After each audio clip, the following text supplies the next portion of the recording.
never slow up, no I don't take shit. I got no love for the fakeness. If you wanna play tough and wanna hate this, I'll always show up.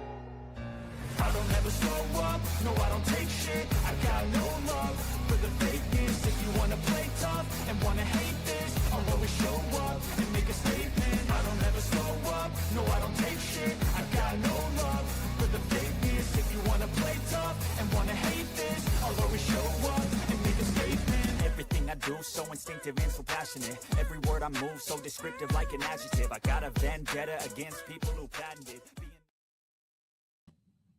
Good evening, baseball fans. You are here with Ken on Yankees The Ugly Truth.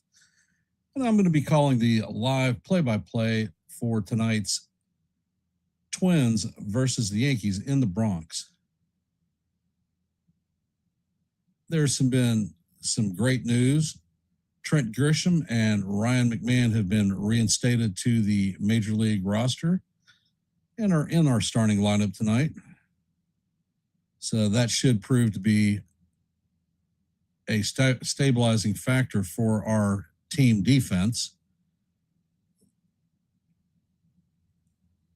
We have Garrett Cole on the bump, facing off against Paredes. And I'm going to go over the lineup. Leading off for the Twins and playing left field is going to be Larnach. At third base will be Lee. Hitting in the 3-hole is going to be Cody Clemens playing second base. At the DH, cleaning up is going to be Josh Bell. Royce Lewis will be at first base, hitting in the 5-hole. Victor Caratini will be behind the dish, hitting in the 6-hole. Kreider will be in center field, hitting in the 7-hole. Tristan Gray will be at shortstop, hitting in the 8-hole. And Luke Keuchel will be in right field, bringing up the rear. On the bump for the Minnesota Twins is going to be Mike Paredes. For our New York Yankees, leading off playing center field will be Trent Grisham, thank God. DHing hitting out of the 2-hole will be Ben Rice. Hitting in the 3-hole is going to be Jason Dominguez playing right field. Cleaning up will be Cody Bellinger in left field. Hitting out of the 5-hole will be Paul Goldschmidt playing first base. Trent Grisham will be in the 6-hole playing second base. In the 7-hole will be Ryan McMahon, thank God, playing third base.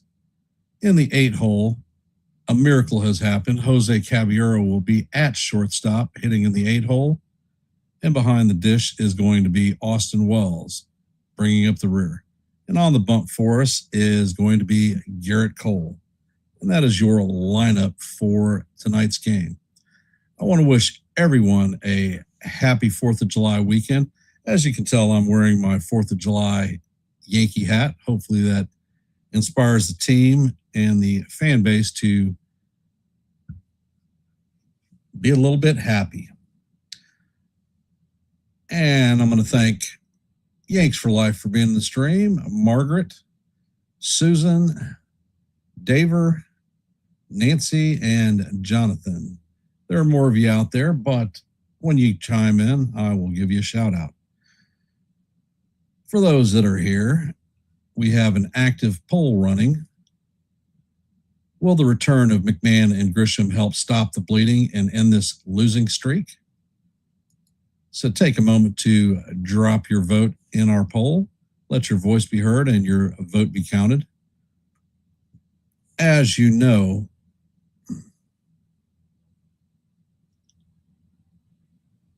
well, Susan, I don't have a great answer for you on that one. I would definitely rather have Jones in right field. That would be the only correction that I'd make to this lineup. However, it is what it is. 2 out of 3 ain't bad. For those of you that are here, as you know, our goal for every live play-by-play is 30 likes. We are currently at 9, so if you haven't, please hit the like button and share the channel out. We here are at Yankees Ugly Truth are at 785 subscribers, 5 short of our next milestone of 790. So if you're not a member of the Yankees The Ugly Truth family, please consider subscribing. We do live play-by-plays, do shorts, and have open panels where the people in the chat can come up and talk baseball. Hey, Heaven, welcome to the stream. We hosted our last open panel last night, and I think that it was very intuitive and had a lot of great comments, and I believe that the chat appreciated getting the opportunity to speak out.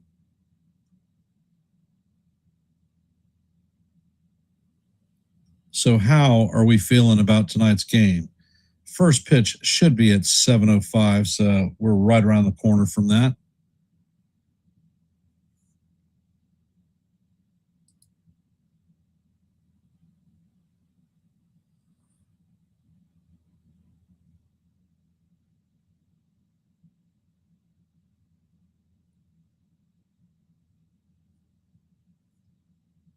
Welcome, Evan. I'm assuming, Susan, that you're saying that we hope that Dominguez doesn't run into Grisham.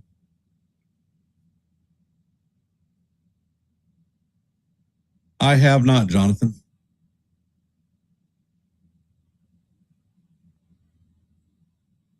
What is the update that I'm not aware of?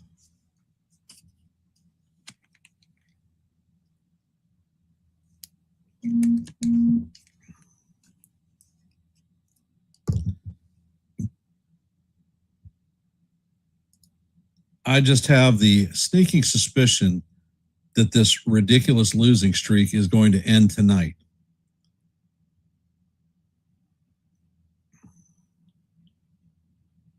How do you guys feel?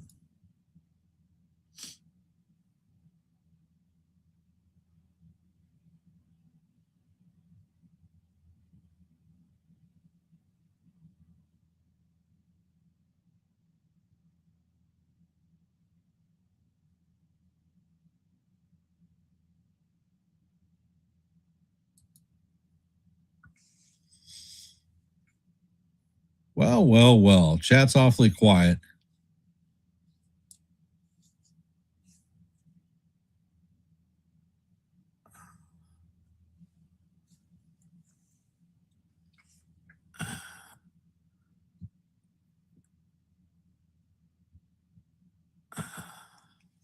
I don't know about the weather where y'all are at, but it is hot as hell here.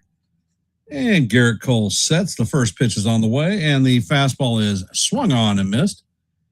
Count is 0-1. Nice 96-mile-an-hour four-seamer from the ace.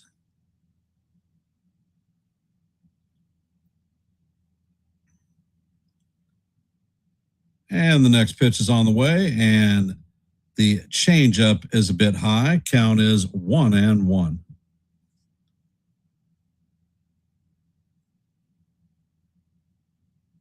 And Cole sets and fires, and the pitch is on the way. That's going to paint the outside corner for call. Strike 2. Count is 1-2. Larnack is hitting .291 on the season, 5 home runs, 29 RBIs, and an .817 OPS.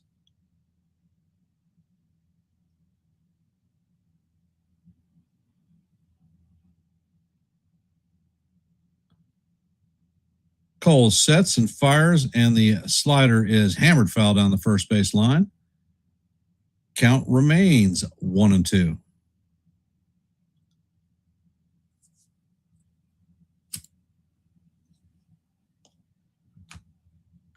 Ed, you could hear active roll call going on at the stadium. Pitch is on the way, and the changeup is off the plate. Count is 2-2.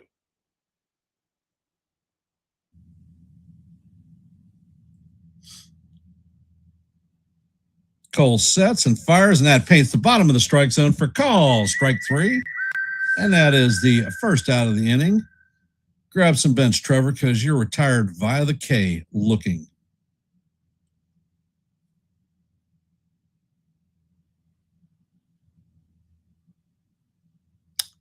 Coming up to bat is Brooks Lee. Cole sets and fires. The first pitch is a knuckle curve in there for call. Strike 1. Count is 0-1. Brooks is hitting .251, 14 home runs, 47 RBIs, 746 OPS.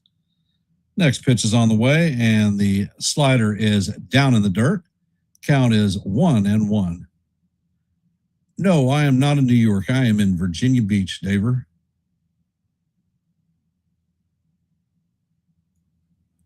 And the pitch is on the way. This is a bounce to Goldie. He flips it to Cole, and he takes it for the second out. Coming up to bat is Cody Clemens, son of almost Hall of Famer Roger Clemens. DJ Rayburn is our home plate umpire. He has 19 major league seasons under his belt, and he is considered a pitcher-friendly umpire.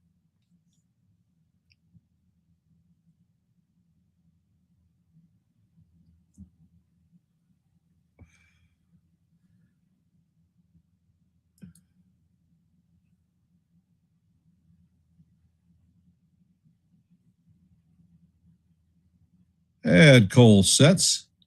First pitch is on the way, and that is off the plate. 98-mile-an-hour fastball. So Garrett's got a little bit of humdinger in that four-seamer. Clemens is hitting .241 on the season, 14 home runs, 38 RBIs. Next pitch is on the way, and that is swung on and missed. Another 97-mile-an-hour fastball. Count is 1-1.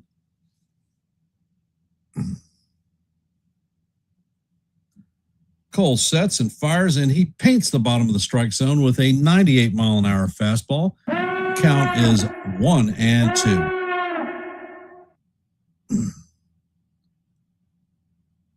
And Garrett sets. Pitch is on the way, and that slider is foul straight back. Count is going to remain 1-2.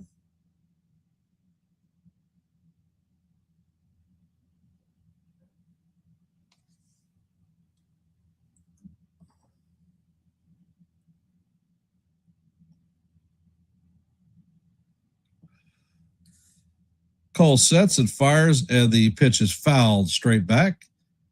Count remains 1-2 as we head to the sixth pitch of the at-bat. Garrett's looking like he's got a little bit of velocity on him tonight.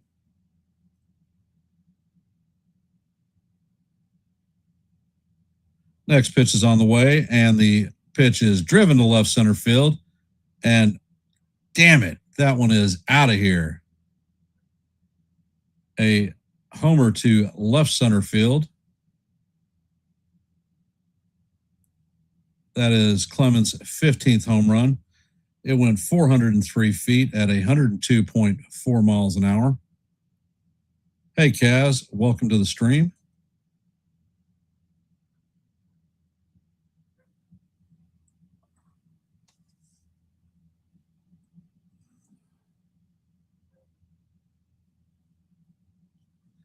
And Josh Bell is coming up to bat. First pitch is on the way. And that 98-mile-an-hour fastball paints the bottom of the quarter for call. Strike 1. Count is 0-1. Next pitch is on the way, and that is a four-seamer down low. Count is 1-1. Cole sets and fires, and the pitch is foul down the third base line. Count is 1-2.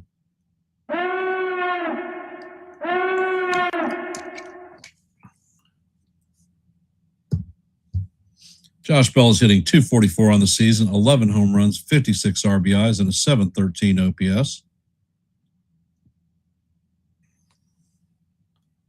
And Cole sets, pitches on the way, and that is fouled straight back. Count remains 1-2.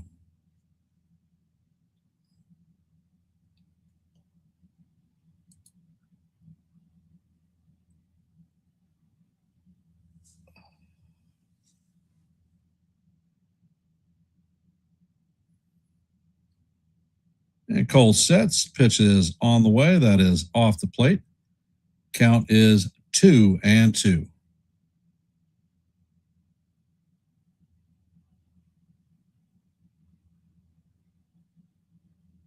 Cole sets and fires, and that changeup dips out of the strike zone. Count is now full, 3-2.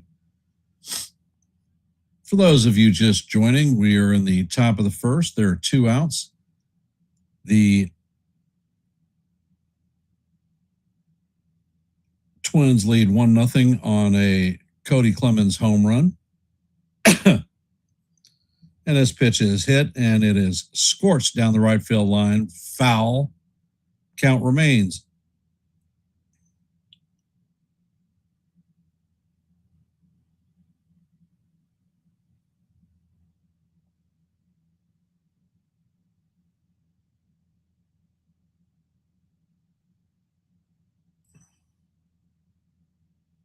And Cole sets.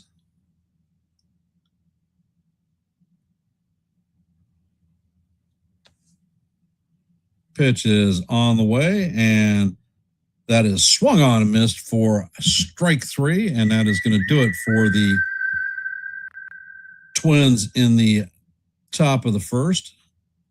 Cole did have 2 strikeouts in the inning, but gave up a solo shot home run. Yankees coming up to bat: Trent Grisham, Ben Rice, and Jason Dominguez.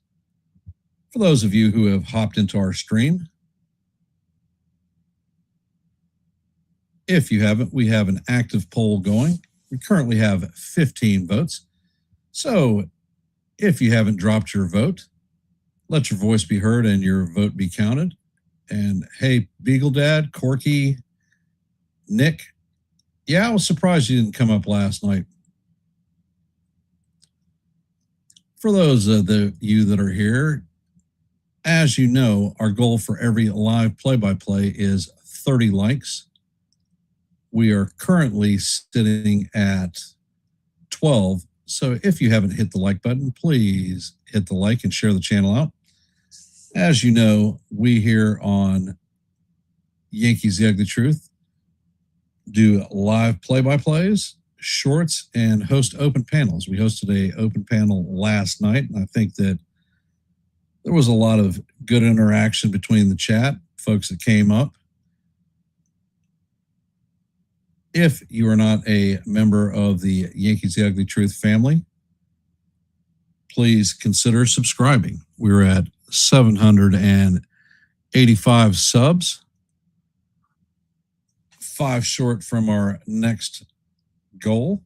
So if you're not a member of Yankees The Ugly Truth, please consider subscribing to One and the Same.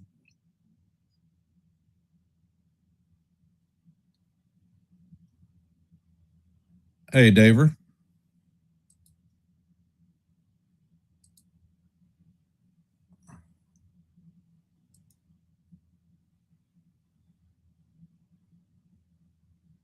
And the first pitch is on the way, and that is a fastball up high. Count is 1-0 on Grishbaum. Grisham's hitting .232 with 8 home runs, 35 RBIs, 747 OPS. And Paredes sets.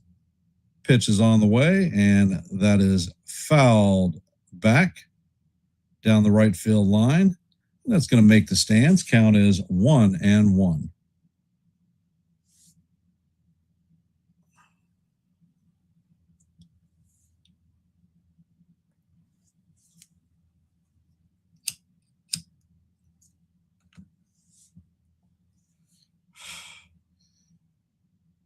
And the pitch is all the way. And Grisham fouls this one back down the left field side into the stands. Count is 1-2.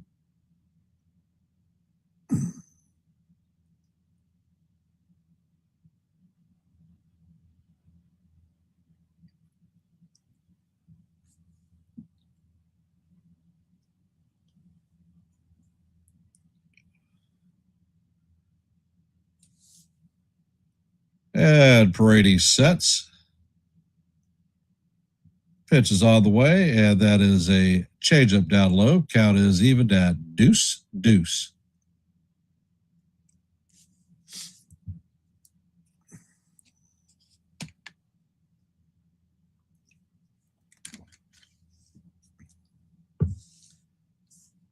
Paredes sets and fires, and Grisham hammers this one foul down the first base line. Count remains even at deuce, deuce.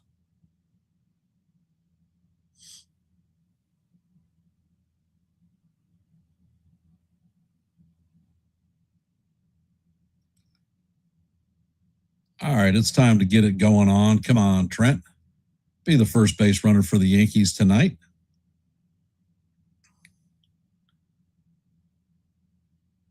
And Paredes sets. Pitch is on the way, and that is up and in. Count is now full on Grisham, 3-2.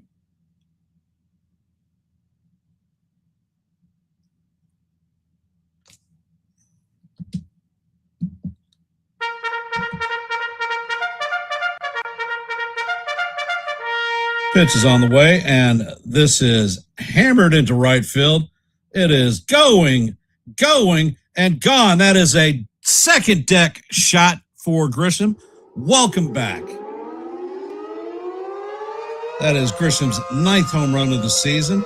Went 370 feet at 102.8 miles an hour. Game is tied 1-1.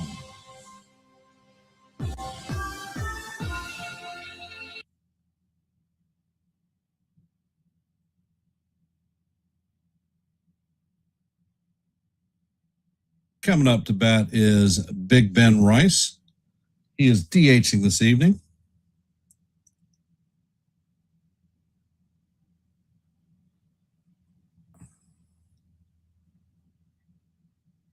And the pitch from Paredes is up. That is a fastball at 94 miles an hour. Count is 1-0.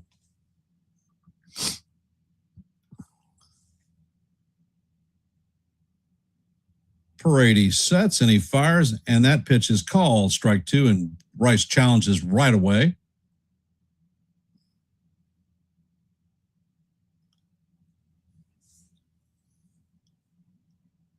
And that call is going to be overturned. It was a ball, so the count is now 2-0 on Rice.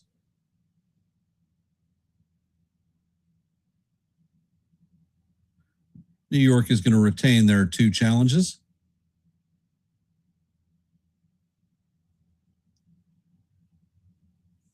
Paredes sets and fires, and that fastball is up high. Count is now 3-0 on Rice. Rice is hitting .269 on the season, 23 home runs, 54 RBIs, and a .922 OPS. And Paredes sets, he fires, and that pitch is fouled straight back. Count is 3-1.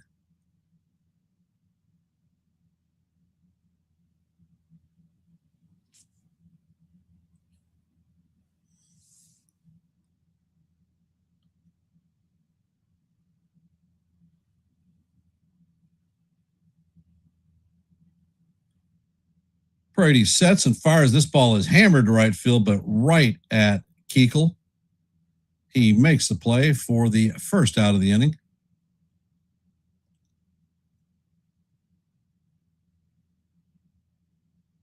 Coming up to bat is Jason Dominguez.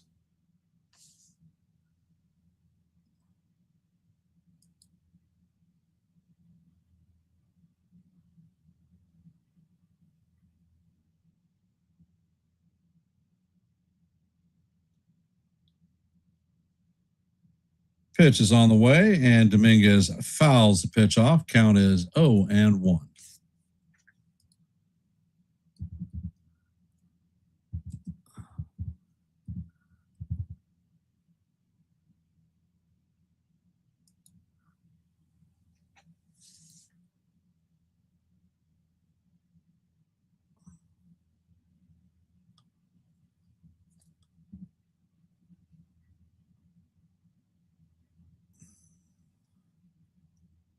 And the pitch is on the way, and that is strike two. Count is 0-2 on Dominguez.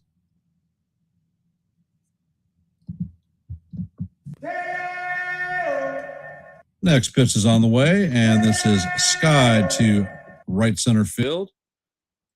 Keachel is going to make the play for the second out.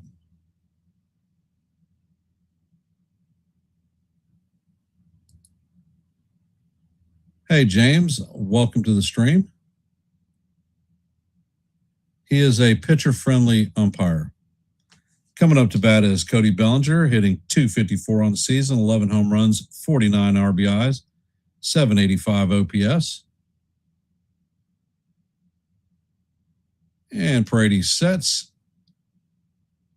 Pitch is on the way, and that is a changeup off the plate. Count is 1-0.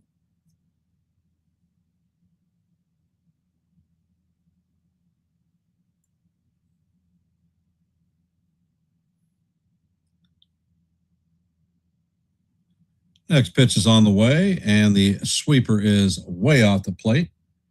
Count is 2-0 on Belly.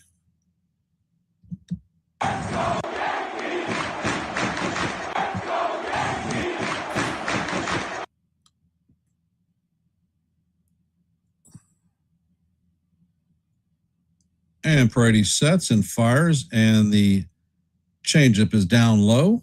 Count is now 3-0 on Bellinger.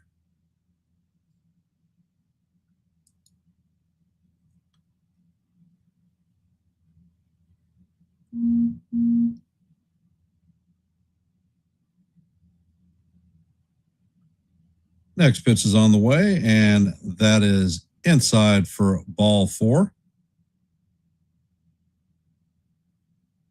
And that is going to be a 4-pitch walk to Bellinger. And they are challenging this one. Caratini is right. The call is overturned, so the count is 3-1.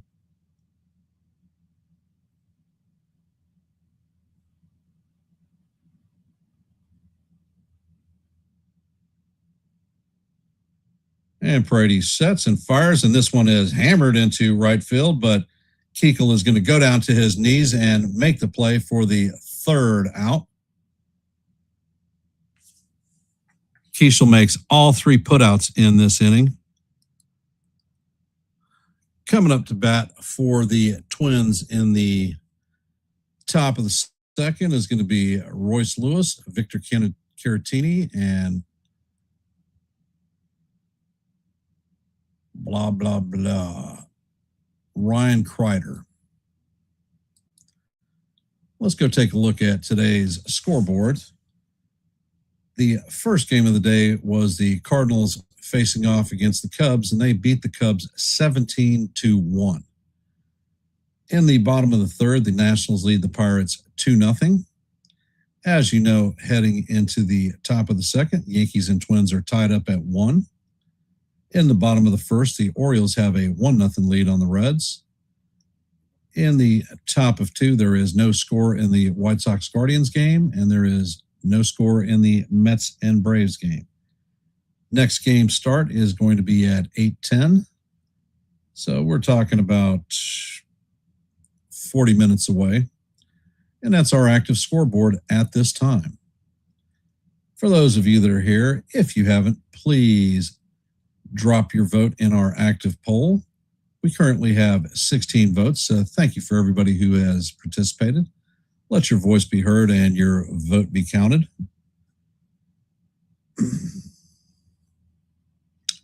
As you know, our goal for every live play-by-play is 30 likes. We are currently at 12, 18 away from our goal. So if you haven't, please hit the like button and share the channel out.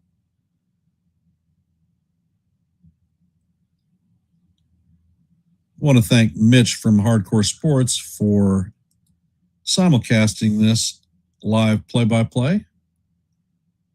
And Cole sets. The first pitch is on the way, and the four-seamer is in there for call. Strike 1, count is 0-1.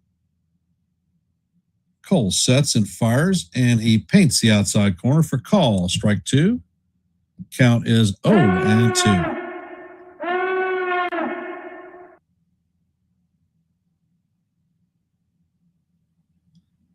Cole sets and he fires. The fastball is off the plate.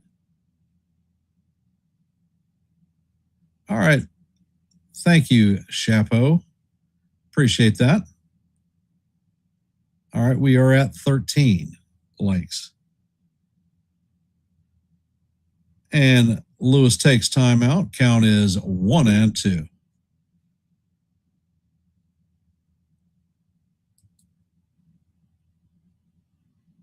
And Garrett sets. Pitch is on the way, and the four-seamer is off the plate. Count is 2-2.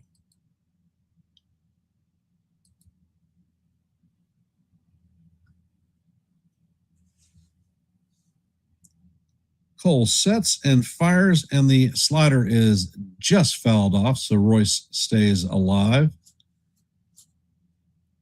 Count remains even at 2-2.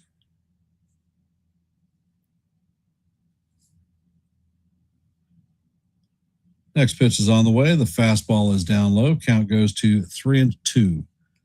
Cole is at 30 pitches.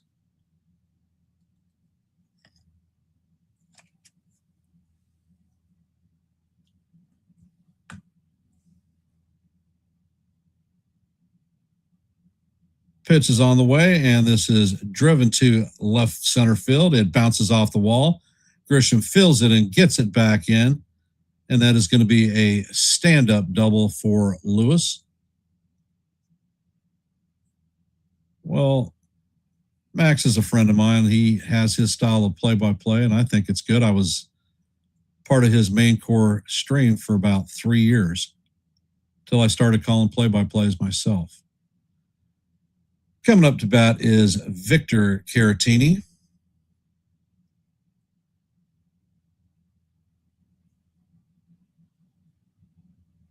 First pitch is on the way, and the four-seamer catches the inside portion of the plate.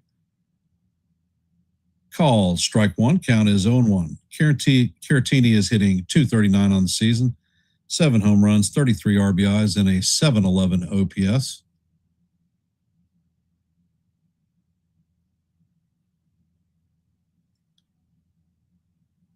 And Cole sets and fires that fastball, paints the outside portion of the plate for call, strike two. Count is 0-2.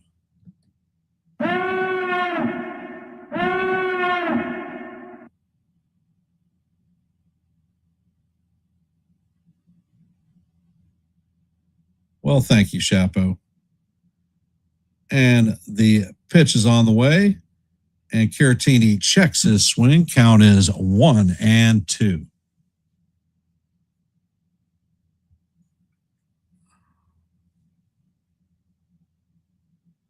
Cole sets. He checks on the runner at second, and the pitch is on the way, and that is foul down the third base line. Count is 1-2.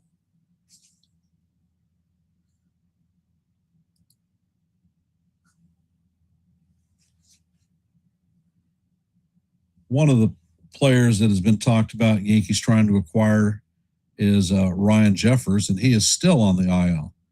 Pitch is on the way, and this is an elevator shaft home run to the shallow right field. Dominguez makes the play, and that is going to be the first out of the inning. Well, at least Dominguez did not run over Jazz this time, so great play. Coming up to bat is Kreider, hitting .279 on the season, 5 home runs, 23 RBIs, and an .844 OPS.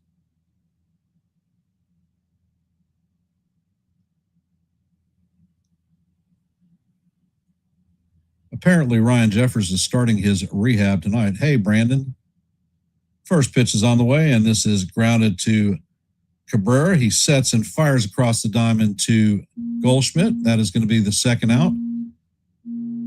Runner is going to advance to third, so Lewis is going to be at third with 2 outs. And Tristan Gray is coming up to bat.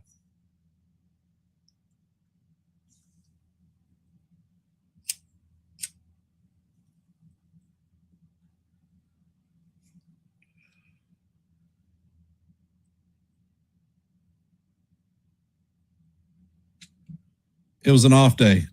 First pitch is on the way, and that is in there for call, strike one. But I did have an open panel.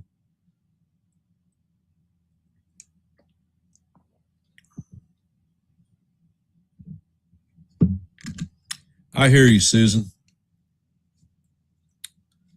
Next pitch is on the way, and the changeup is foul. Straight back. Count is 0-2 on Gray. Gray's hitting .232 on the season, 4 home runs, 28 RBIs, and a .616 OPS.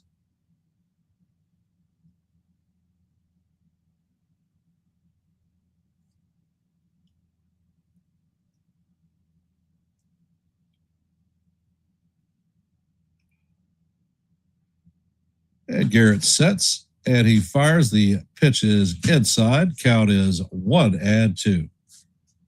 I'm going to get myself in the house. All right, come here. No one would answer the front door. All right. Let's go, Yankees. That's all right, baby. Get your stuff in. This is from the antique store. All right.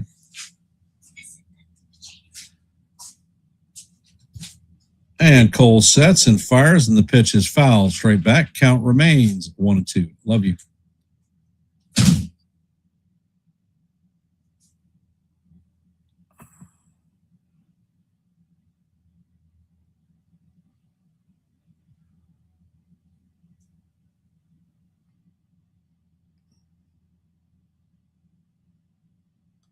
No, she said, let's go Yankees.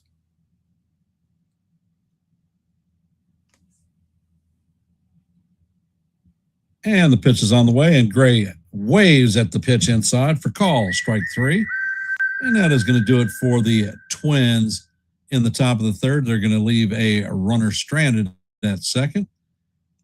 Coming up to bat is going to be Paul Goldschmidt, Jazz Chisholm Jr., and Ryan McMahon. And for those of you that are here, if you haven't, please drop your vote in our active poll. We currently have 16 votes, so let your voice be heard and your vote be counted. Thank you for those of you who have participated. As you know, our goal for every live play-by-play is 30 likes. We are currently at 13, 17 away from our goal. So if you haven't, please hit the like button and share the channel out. Additionally, we here at the Yankees, The Ugly Truth, are at 785 subscribers. Our next milestone is 790, so we're 5 away from that one. If you're not a member of the Yankees, The Ugly Truth family, please consider subscribing. We do live play-by-plays almost daily. I drop a lot of shorts, and I host open panels where people from the chat can come up and talk baseball. Our last open panel was last night, and I think all had a good time. So if these things appeal to you, Yankees, The Ugly Truth may be the place. I hadn't touched it. I don't know. So if these things appeal to you, Yankees, The Ugly Truth may be the place for you. Please consider subscribing. And let's see. Garrett Cole has come out, gave up a solo shot home run in the first inning, gave up a double last inning, was able to strand the runner in true Cole traditional fashion. Trent Grisham led the game off with a solo shot home run. And we are heading to the bottom of the second. So we'll see what's going on now.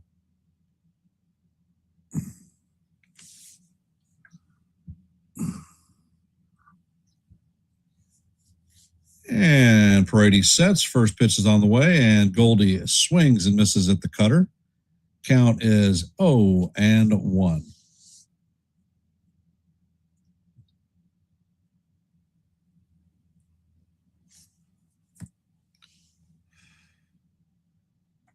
And Paredes sets. It fires. That fastball is off the plate. Count is even at 1-1. Goldschmidt is hitting .278 on the season, 14 homers, 41 RBIs, 867 OPS. And the pitch is on the way, and Goldie fouls this one down the first base line. Count is 1-2.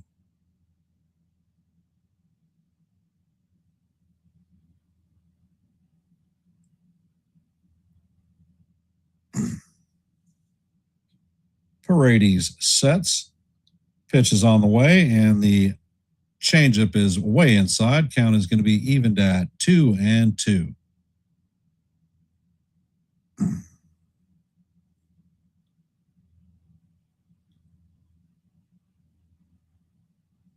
Paredes sets. Pitch is on the way, and this is skied to center field. Kreider is backing up, and he is going to make the play just short of the warning track for the first out of the inning. Coming up to bat is Jazz Chisholm Jr.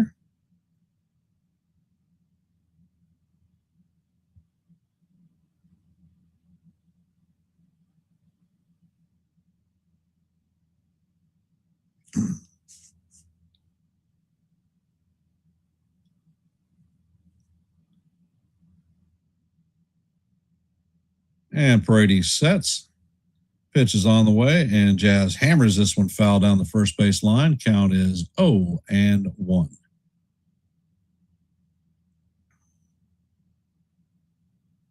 Jazz is hitting .225 on the season, 12 home runs, 33 RBIs, and a .708 OPS.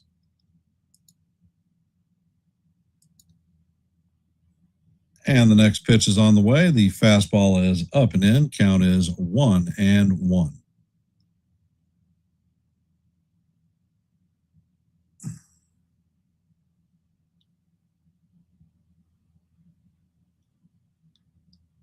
Paredes sets. The pitch is on the way, and this is an elevator shaft home run. And it looks like Clemens is tracking it, and he is going to make the play in shallow right field for the second out.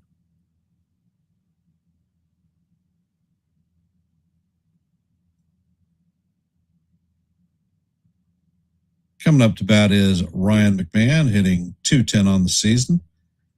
8 home runs, 23 RBIs, and a .629 OPS. This season, McMahon has shown incredible power to left field. First pitch is on the way, and the sweeper is off the plate. Count is 1-0.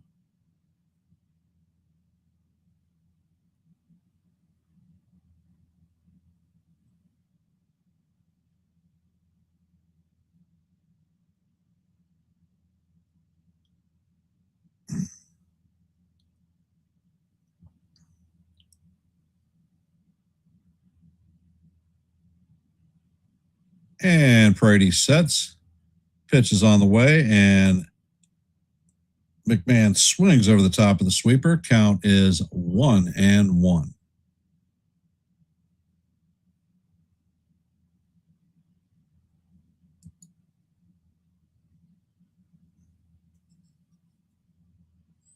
Next pitch is on the way, and that is fouled off himself. McMahon is down on his knee. Count is 1-2.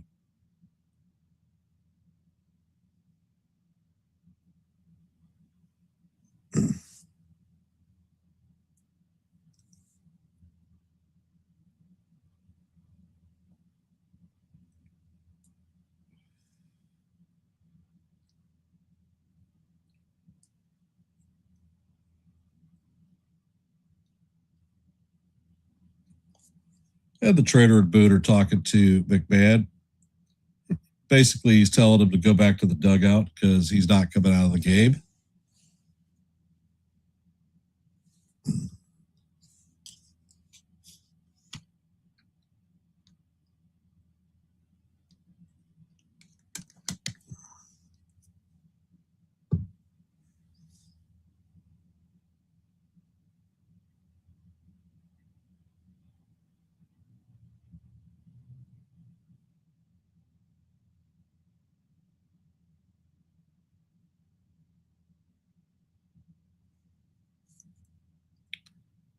And McMahon is back in the box.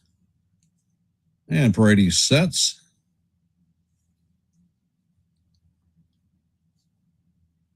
Pitch is on the way, and it is Hammered foul down the first base line. Count remains 1-2.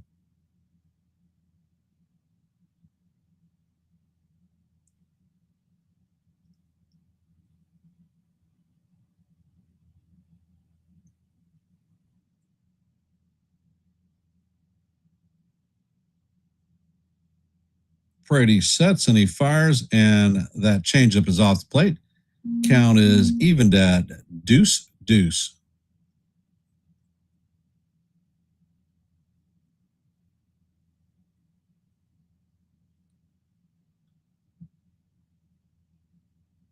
Brady sets and fires, and this ball is grounded up the middle. Gray is waiting on it. He sets, fires to Lewis, and that is going to do it for the Yankees.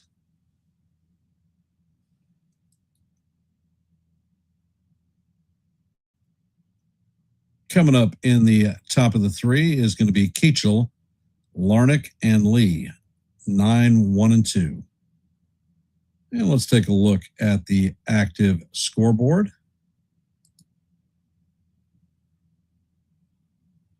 Currently, the Nationals are leading the Pirates 5-1 in the top of the fourth. As you know, heading to the top of the second, this game is locked up at ones. In the bottom of the second, the Orioles have a 1-0 lead on the Reds. In the bottom of the third, the Guardians and White Sox have no score. And in the bottom of the second, the Braves have a 2-0 lead on the Mets. Go figure. And that's your active scoreboard at this time. For those of you that are here, if you haven't, please drop your vote in our active poll. We are at 17 votes. Thank you for those who have voted. If you are not blah, blah, blah, please let your voice be heard and your vote be counted. Currently, we are at 15 likes. Our goal is 30 for every live play-by-play, and we are 15 away from that goal. So if you haven't, please hit the like button, ring the bell, and share the channel out. Your support is most appreciated. If you are not a member of the Yankees The Ugly Truth family, please consider subscribing. It's free, and we call live play-by-plays here every day. I drop shorts damn near daily, and I host open panels where fans are invited up from the chat to come up and talk a little bit of baseball. Our last open panel was last night on our day off, and it was a good event. A lot of good information passed back and forth, a little bit of frustration. And Cole sets and he fires. The first pitch is a four-seamer down low. Count is 1-0. Keachel is hitting .246 with 3 home runs, 25 RBIs. And the pitch is on the way, and this is fouled down the third base line just barely. Count is 1-1.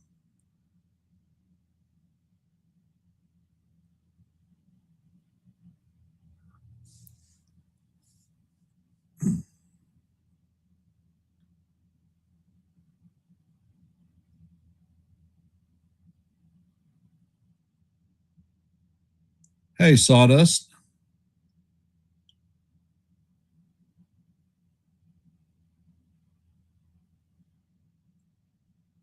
Well, he is not in the lineup tonight.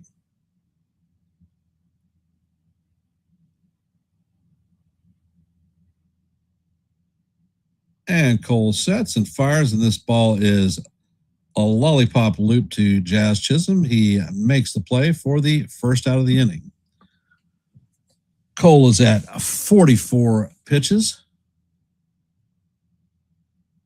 Coming up to bat is Trevor Larnach, 0 for 1 on the night with a strikeout in his first plate appearance.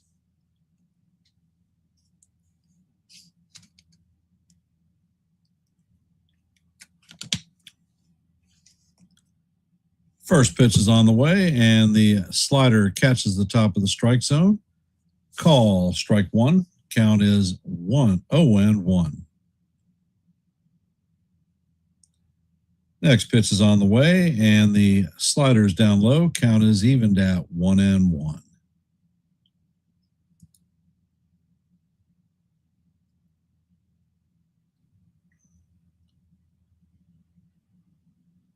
Cole sets and he fires. The changeup is down low. Count is 2-1.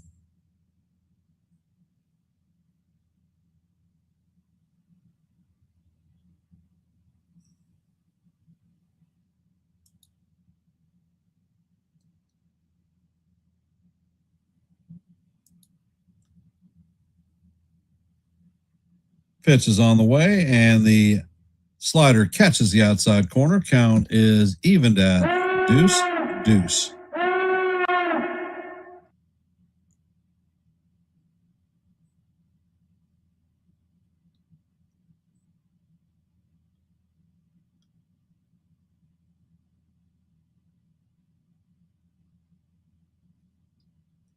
And the pitch is on the way, and that is fouled straight back. Count remains 2-2.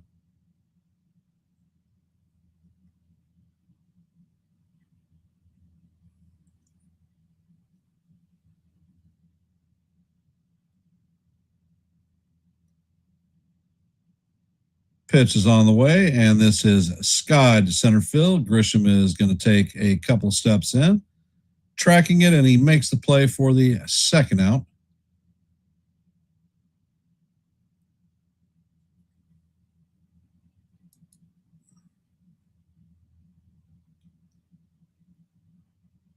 Coming up to bat is Brooks Lee, 0 for 1 on the night with a ground out in his first plate appearance.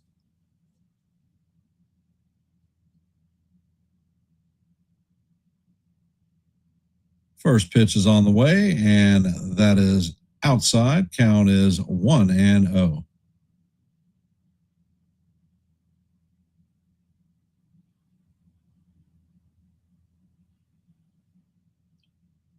Cole sets and fires, and the pitch is fouled off. Count is 1-1.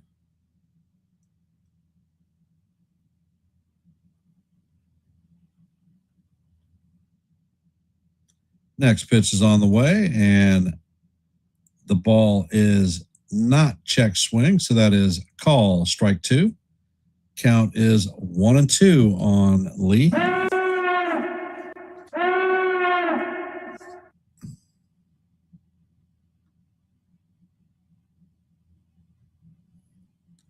And Cole sets and fires. That pitch is fouled straight back. Count is going to remain 1-2.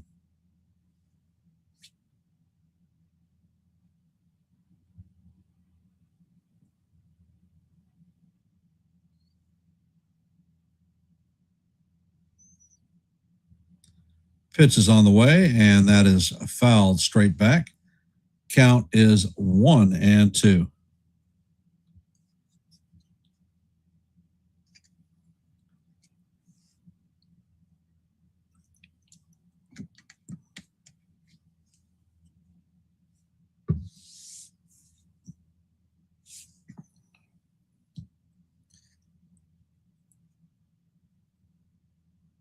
And Cole sets, pitch is on the way, and that is swung on and missed for strike 3. That is going to do it for the Twins in the top of the third.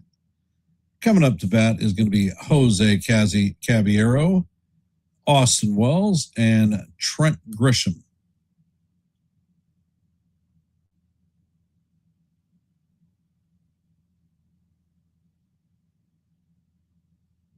All right. Talking about diapers. Not sure why, but all right. It is what it is. For those of you that are here, if you haven't, please drop your vote in our active poll. We have 18 votes.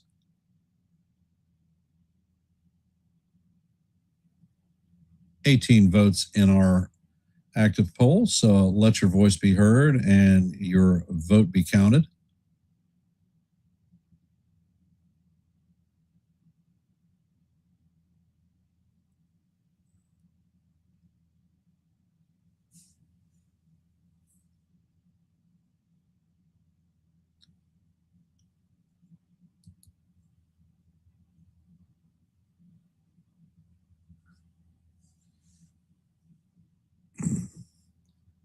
As you know, our goal for every live play-by-play is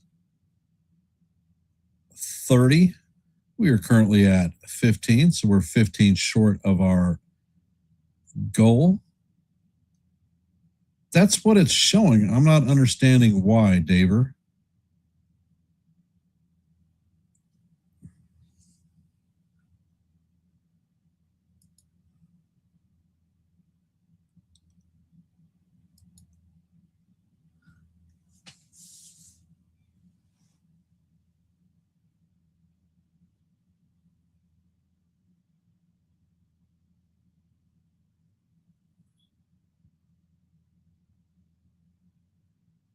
I guess when they come back, they'll tell us what's going on.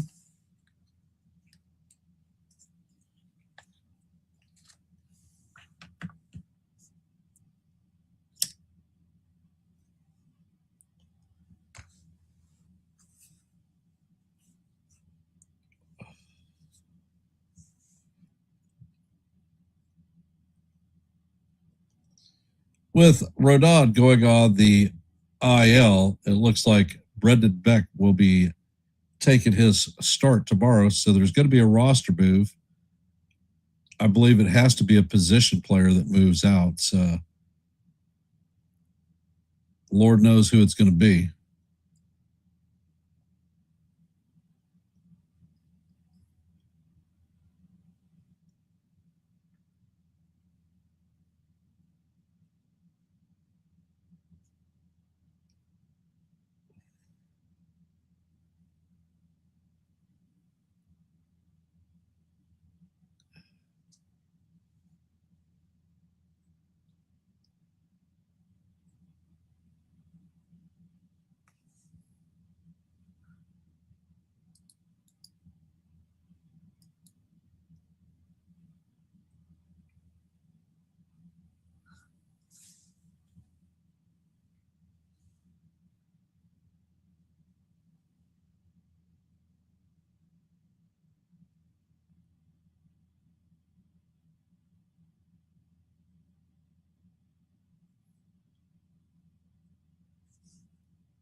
Well, let's take a look at the scoreboard while we're waiting for the broadcast to return. Earlier today, the Cardinals hammered the Cubs 17-1. In the bottom of the fourth, the Nationals have a 5-1 lead on the Pirates. Here in the Bronx, the Yankees and Twins are locked up at ones. Orioles have a 1-0 lead on the Reds in the top of the third. The Guardians have a 1-0 lead on the White Sox in the top of the fourth. In the bottom of the second, the Braves are leading the Mets 2-0. And that's your active scoreboard at this time.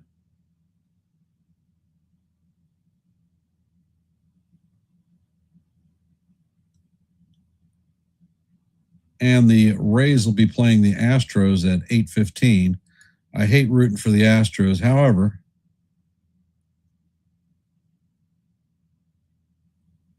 I'll do what I got to. Hey, Jason, welcome to the stream.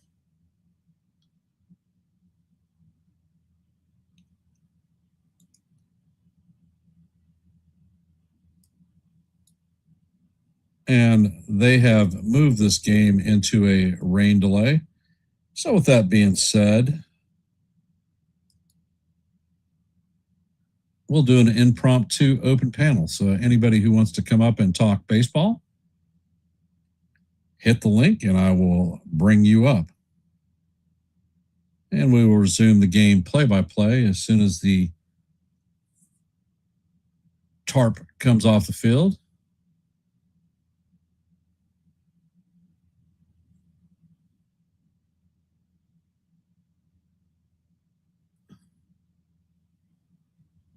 All right, there's an open invitation. Our voice is active, so we can come up. You don't even have to have your camera on. You can just talk.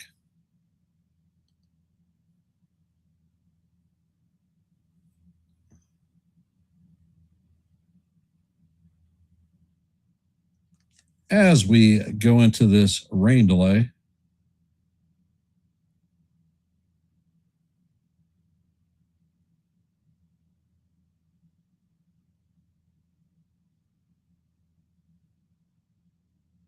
The score is 1-1. We are in the bottom of the third.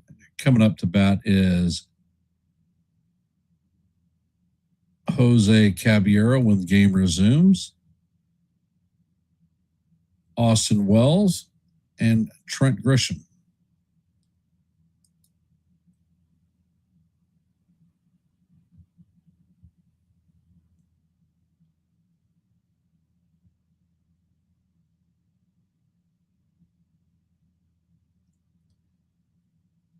I will actually be attending a Yankee game on the 25th of July in Philadelphia.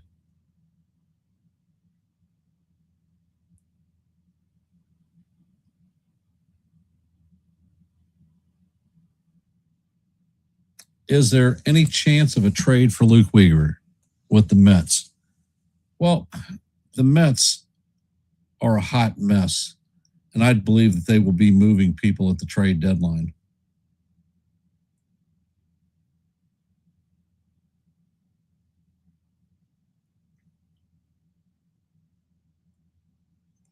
I think if the Mets were to get right, the first thing they need to do is fire David Stearns, since he put together this hot mess that's called the Mets.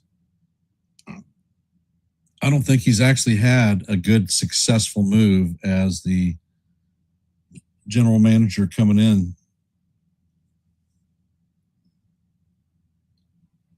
And like I said, I've got a link dropped.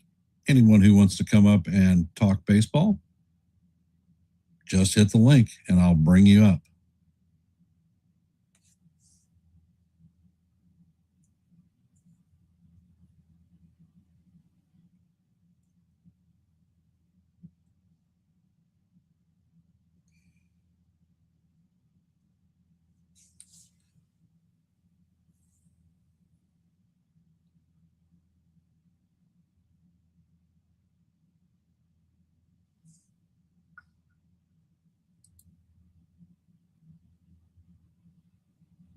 Currently, the Twins have 1 run on 2 hits, a solo hot shot home run by Cody Clemens, and a double by Royce Lewis.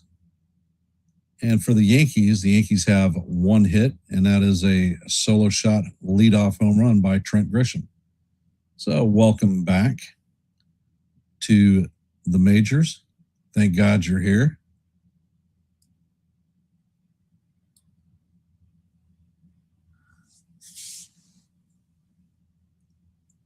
My question to you, Susan, is why would you want Luke Weaver back?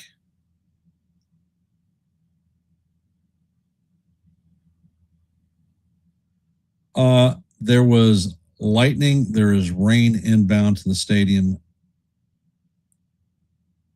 So hence they put the tarp on the field. Hopefully this delay is not a long one, because I sure would hate to lose our starting pitcher right off the bat. Although if we lose our starter, they lose theirs. And they have an extremely bad bullpen. Their bullpen ERA is over 5.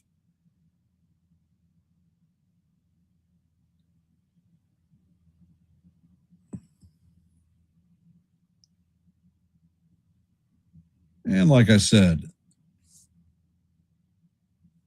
there is a link for anybody who wants to come and talk baseball to come up. All you have to do is hit the link. We had an open panel last night. Did pretty well. A lot of folks got in there and got to talk baseball. Had some guests come up.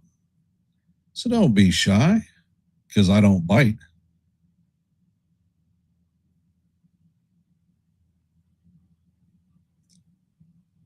And for those of you that are here, if you haven't, drop your vote in our active poll.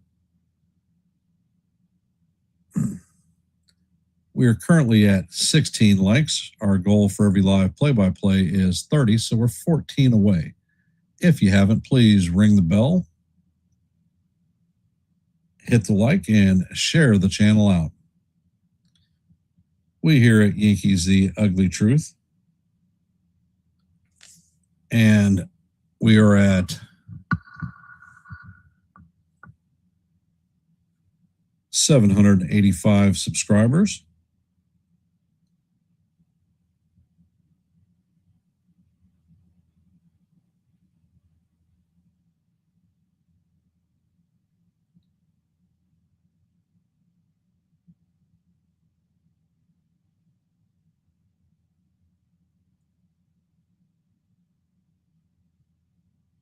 And it looks like Cape Verde has tied the matchup with Argentina at 1-1. Messier scored the first game. Nope, not frozen. Have an active link there for anyone to come up and talk baseball. So everyone is invited.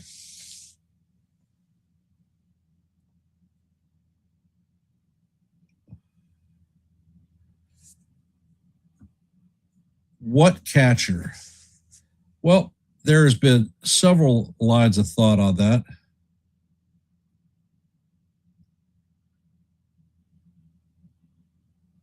One of them is the catcher here in Minnesota. He has been injured, hamate bone surgery, and started his first rehab game tonight. Although, me personally, I wouldn't trust that. There's been talk about a minor league catcher from the Cardinals organization by the name of Leo Burnell, who is a switch hitter with power on both sides of the plate, decent batting average, is a plus defender. So he could certainly be an option. There is the catcher from the Colorado Rockies, although a lot of Yankees fans are gun shy on picking him up. And another possibility, if the Rangers continue to falter and open up their team for a fire sale, Kyle Higashioka could be available. And Susan's question, who do you think Cash can go to for bullpen help? Well, I'll tell you what. My son John is a huge Diamondbacks fan, and he and I watched damn near every game that they put out. And former Yankee Jonathan Loaisiga has been locking it down for the D-backs.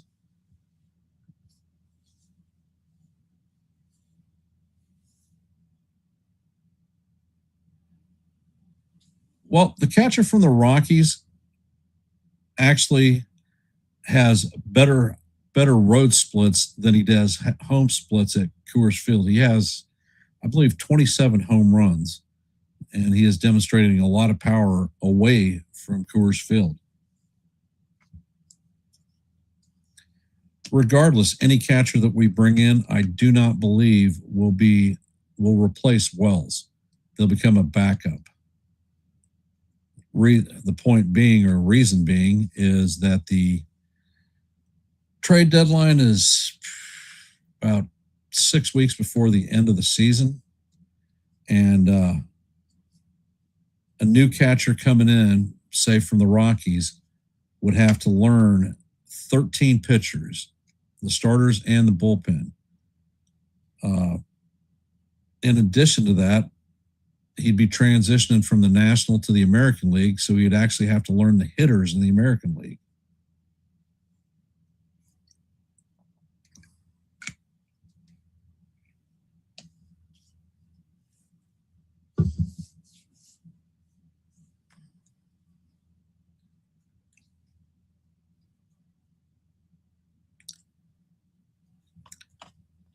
So how do you guys and gals out there feel about the possibility of moving Jazz Chisholm at the trade deadline?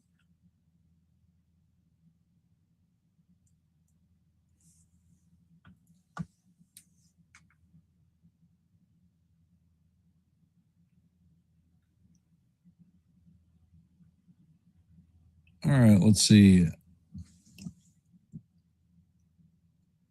Daver says, please do. Beagle Dad says, dump him. So it seems like some people are definitely in favor of moving on from Jazz.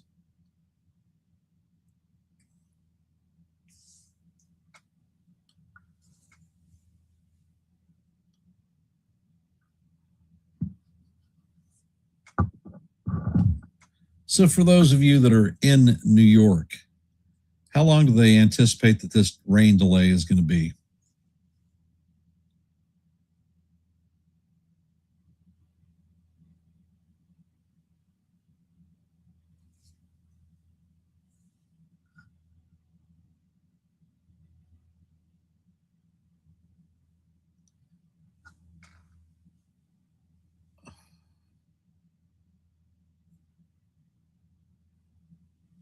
Yep, Beagle, that's why I keep dropping links.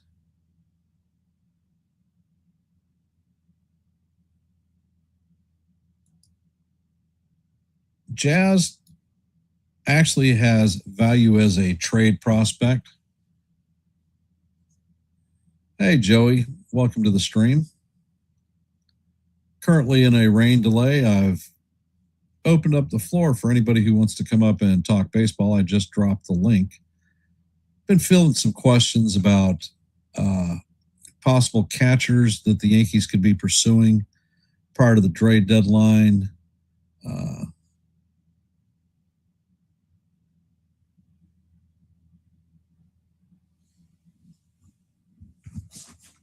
Okay. I think the word lightning or thunder tends to put a lot of people on pause.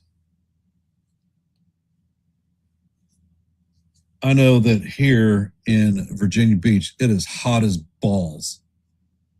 You step outside and it's like the air is sucked out of your lungs. It's been in the hundreds, and we're not supposed to get any relief until Tuesday.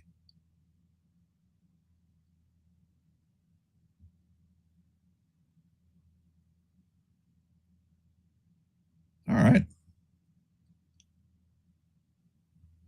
Cool. Yep, I am in Virginia Beach.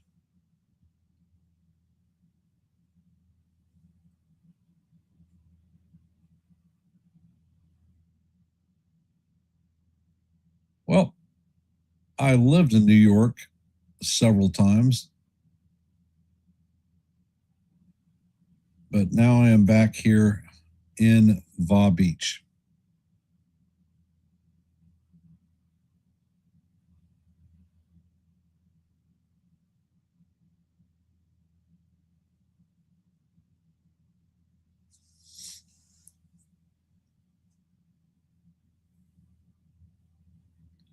Hopefully this rain delay is not that long.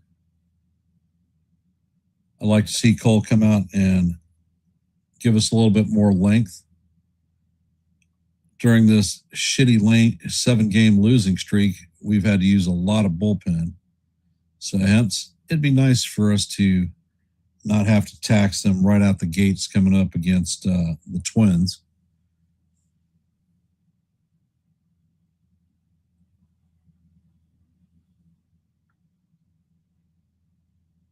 Well, that sounds very comfortable, James.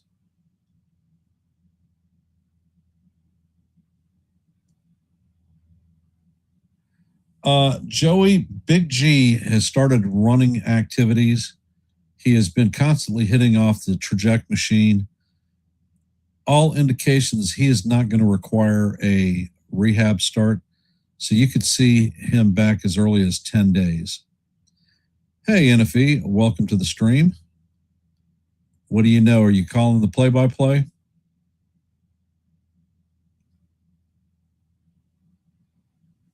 Yeah, might as well. Boone's the blame guy for everybody. And let's see, Chef Nick is here. Yeah, I see your finger pointed at me. It's about to. Okay, here we go. We're good. We're good to go, right, Ken? Yep. How you doing, my friend? How are you? Well, I would love for this shit to come out of rain delay Yeah, and that'd be nice. get to it. Love it, man. Good to see you as always. I really want. Oh, holy no, baby! Woo! We got Jason the Sensation right down below me, baby. That's what she said. No, Ken. I just want before I do an intro for Jason, I just want to say, Ken, in regards to just before too, I saw you in the chat with me and Joe on NY Yankee Mania.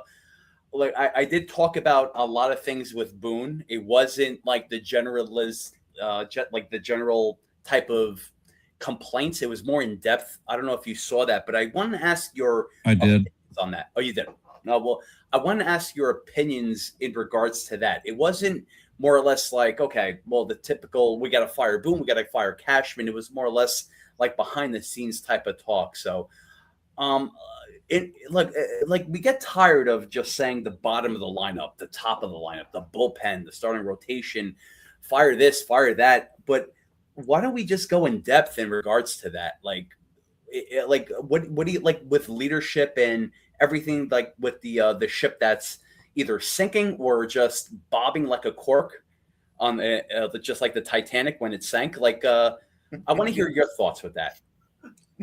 Well, personally, a manager in Major League Baseball is the fall guy for everything that's screwed up. Okay.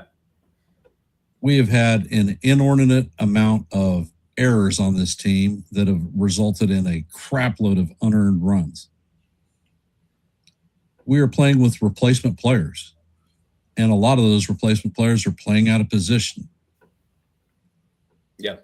I don't know what the fixation is with Volpe at shortstop constantly, but when Volpe is at shortstop, he displaces two other players, which weakens our defense.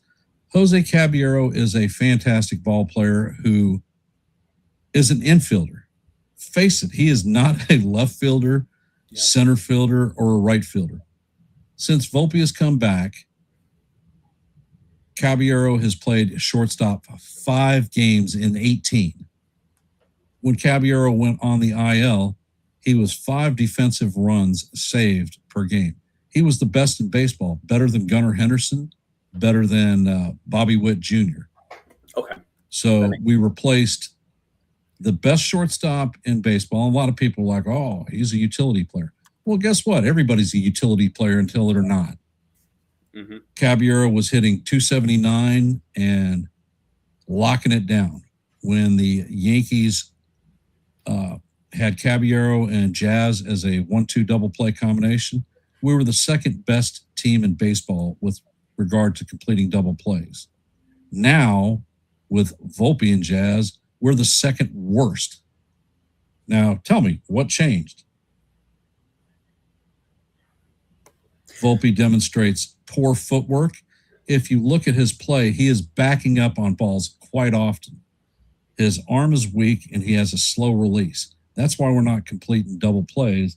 Mm-hmm. And the secondary thing is if you record 1 out, it's not an error, but it costs the team. Yes. Then you play a shortstop in left field who is great at throwing from shortstop to first base, but he's not so awesome at throwing from left field to home plate. So all his throws are offline.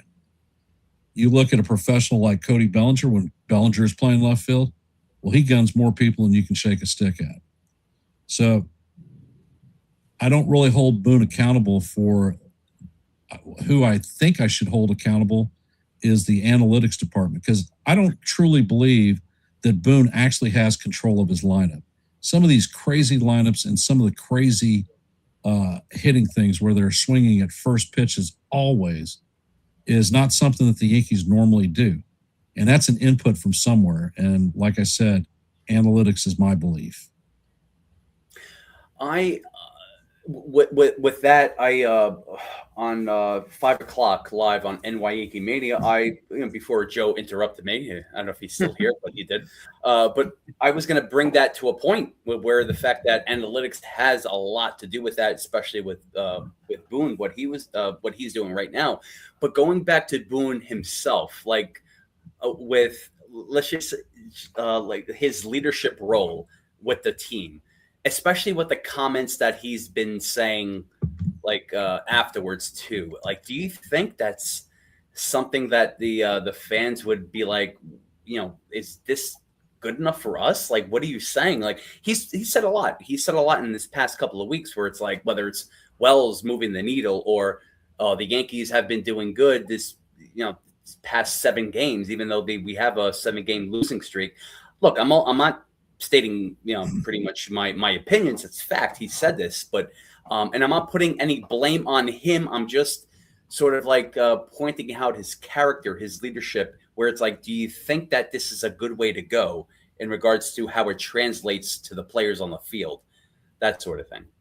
Well, personally, you had a manager in Joe Girardi that everybody seems to love and want back. Okay. But he got his ass canned out of New York because he would run players over in the media. He was a freaking bully. Okay. Boone is not that guy. Boone is not going to tell his boss, well, I'm screwed because you jackasses aren't making the right moves. And basically with analytics, it seems like Boone's hands and legs are tied behind his back, and you're expecting him to go out and win freaking 75% of the games.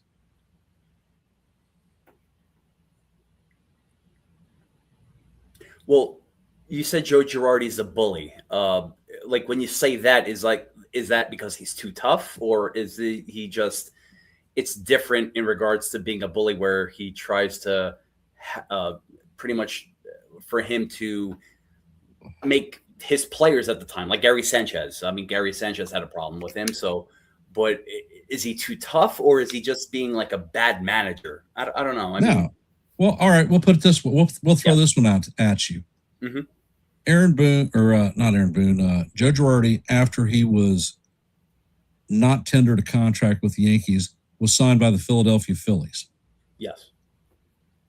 He went in with his bullshit mentality and ended up getting fired. True. Okay. Rob Thompson, a former another Yankee guy, ended up taking the helm. And what happened to the Phillies? Oh, they went to the World Series and did what? Mm-hmm. Oh, they won. Girardi follows a managing style, in my personal opinion, that is similar to Billy Martin. Okay. Short man complex. Always angry about everything. How many times did Martin get fired from the Yankees? A lot. 4? Yeah. The bully mentality only works in short stints. It is not something that is sustainable. And that's why Martin kept getting changed. And that's why I believe that the Yankees moved on from Girardi.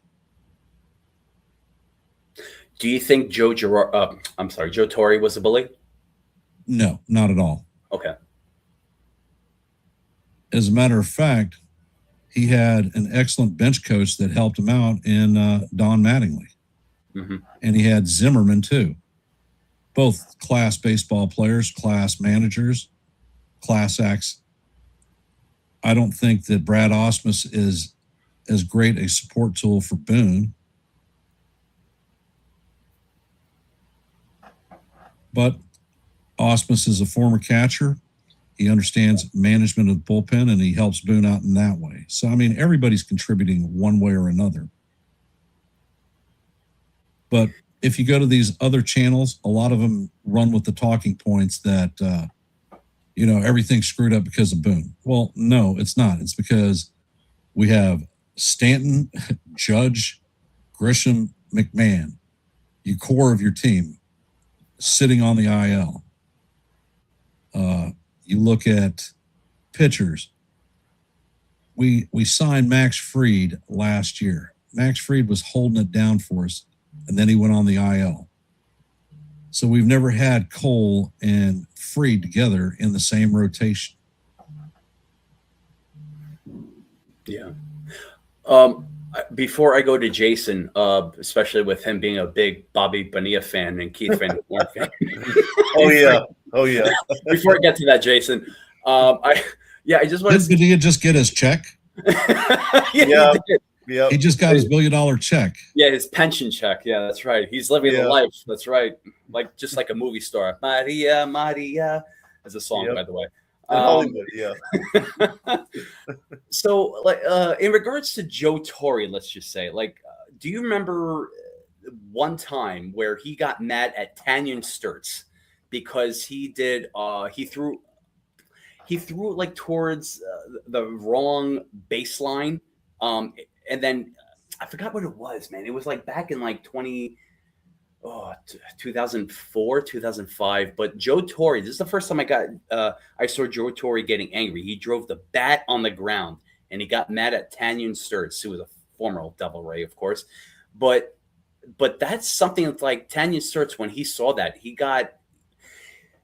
I don't want to say he got in line, he got like checked out, but like but he did well after that. But even the same thing too, I don't want to bring up a different type of league, but the Knicks too, like when Tyler Cole, like I said this plenty of times, when Mike Brown called him out in a specific way, he did better the next time around. It translates to Aaron Boone, like is there a limitations where it's like what you can do because of analytics, especially what character that you have? And I'm not saying like stats to like who you bring up instead of Hendrick, but you bring up Duvall, or like you don't bring up Goldschmidt, but you bring up Rosario, whatever. But with your character too, like analytics itself, does that sort of like hold you down in itself? Because this is what I brought up too. It's like this is very important too with Aaron Boone. It's like if you're not going to show that type of leadership on your own character, how is it going to translate on the field with your players?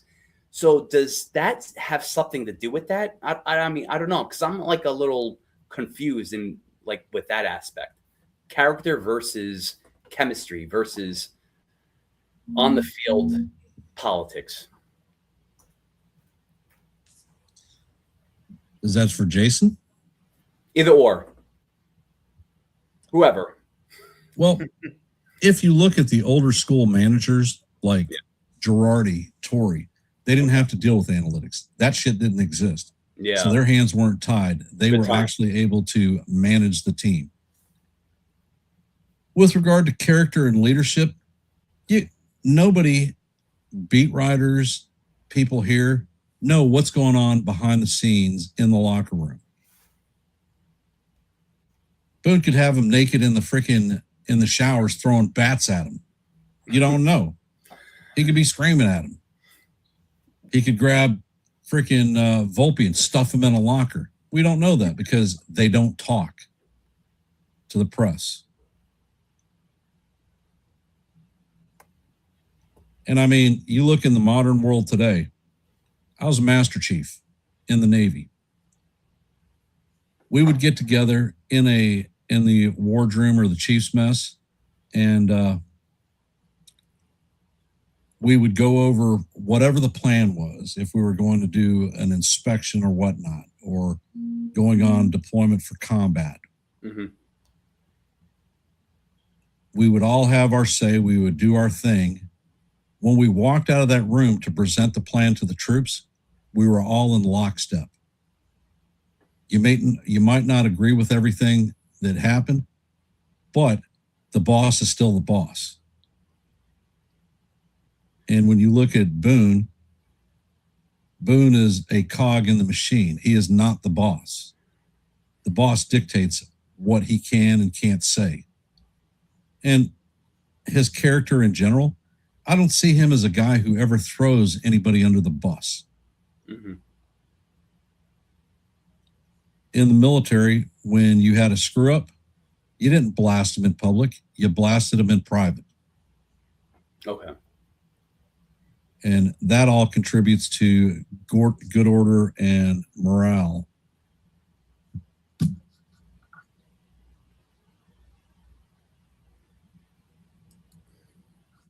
Hey, Jason. How's it going? Good to see you guys. So tell us about your feelings about the Mets organization as a whole. Jason. Put you on the spot. Well, I got a lot to say, but I'm not going to let it all out now. I'm just going to go to the main point. I'm just going to say David Stearns is a fraud, and he should be exiled into the mountains of the Rocky Mountains. But apparently, according to Steve Cohen, he's going to stay the remainder of his contract and not go anywhere for the next 2.5 years and still be the president of baseball operations. So lovely. But in order to make things better, David Stearns should be fired, and we should bring in a guy who actually knows what the fuck he's doing. That's what I think we should do. Well, as badly as the Mets are playing, do you think they're going to have a fire sale at the trade deadline? They've already moved Peterson. Mm-hmm. Who else do you see as possibly getting moved? I could see Kodai Senga getting traded. I could see Huascar Brazaban, who's been a great reliever for us. Yeah. I could see, I mean, I hate to say it, but maybe even Luke Weaver. I hate to say it, he's been great, but I hate to do it. But, you know, I think Luke Weaver might have a good chance of getting traded at the deadline. Okay. And where do you feel the Mets need help at? If they're going to move these players, where are they going? And what are they trying to get? They need more starting pitching, definitely more depth in the starting rotation. Freddie Peralta, what a disaster he's been. 5-inning Freddie, 10 runs allowed Freddie. I mean, this guy's been nothing but a total disaster ever since he came to Queens, and I think he could be traded too, honestly. And at the deadline, you know, there is a possibility that Stearns might get a guy that can be here for the next 2-3 years. Not just a rental, but a guy that could stay. Like a guy like Reed Detmers, I heard, is a possibility from the Angels. Someone else if they want to go down that route. But, yeah, no, they definitely need more starting pitching for sure. So, big question for Jason and Ken. Why can the Mets fire Mendoza, change? But in that respect, there might be some points that I might learn right here, but why can't the Yankees do that as well? Not Cashman, not Boone, because obviously they want Boone's head. I don't, because it's not going to happen. It's almost like a lifetime warranty on a car lease. So that's not going to happen. He's going to be a Yankee forever. But how about James Rawson? And I brought this up too. And I want to know about this too. How about James Rawson, the hitting coach, and his two assistants? Why are their heads not on the table where it's like, you know what? They're still here. And he has two assistants to help him out. Is there politics involved? Is there analytics involved? I definitely want to know this because I want to learn from this. It's like we had a lot of great hitting coaches and they never got fired. You know, they got released or they retired. But correct me if I'm wrong, but why is not that's not happening right now? So especially at this time too, we saw this. And again, Ken and Jason too. I don't want to say running it back because sometimes people get angry with that, but it's familiar territory. So why is that not happening or talks? It's almost like Cashman and Boone, not James Rawson. That's something that I want to hear. Well, with regard to the Mets manager, they should have fired him in the offseason. They basically cut his legs out from under him. They took his entire coaching staff and fired everybody. Very true. They hired a bunch of people that he didn't know, didn't have compatibility with. Certainly, they weren't in lockstep with him with his plan for the team. So they should have just axed him last year. That's why they fired him now, because it's Mendoza's fault that Luis Robert, the big money guy that they traded for, has been on the IL most of the season, although he's been that way his entire damn career. If the analytics department would have looked at Freddie Peralta, they would have seen that he is managing 5 1/3 innings for the last 2 seasons. And when he faced up against serious competition in the postseason, he got his ass handed to him. Mm-hmm. But once again, Stearns pulled that trigger, and he traded some real prospects to bring him in on a short-term contract. With regard to James Rawson, I don't have a solid answer, but what I suspect is his hands are also being tied by analytics. There are a lot of smart guys that work in our analytics department that can analyze numbers and bean count with the best of them. What they don't have is corporate baseball knowledge. They don't know how to interpret data into actual on-field productivity. Ken, that's insane, man. That really is. Like if someone like in my field said, "Oh, we have analytics for your cooking field," I'll tell them to F off, man. Like I don't know. I got to watch my mouth too. But I have to tell, I'll tell them, like, I don't want to hear about analytics about what I can cook and what I can't. Like, I would put my foot down. But I get it, though. If you're on a contract, like if Boone's on or Rawson's on a contract in regards to analytics, I don't know what happens behind closed doors. Like you said too, Ken, like if something happens along those lines where it's like, no, you're going to be the manager, but you have only, let's just say 45% of a managerial type of like output to say, but then the rest is analytics. Well, that's something I would never do. For me personally, I would never do, but I don't know. I'm just speaking hypothetically, but that's like really, it's really messed up, man. That really is, even with like the coaches and stuff like that. If we're going deep into that, then that's insane. I personally feel that analytics has its spot in baseball, not as extensively as the Yankees use it. Mm-hmm.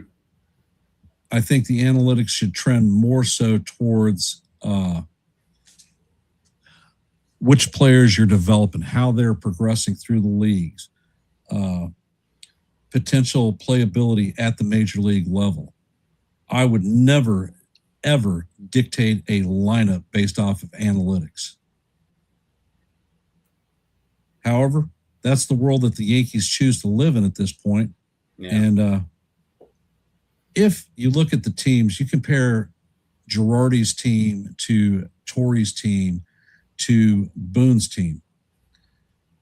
Girardi took over basically a team with 5 Hall of Famers on it and proceeded to run that team into the dirt, pulling off his 1 World Series championship.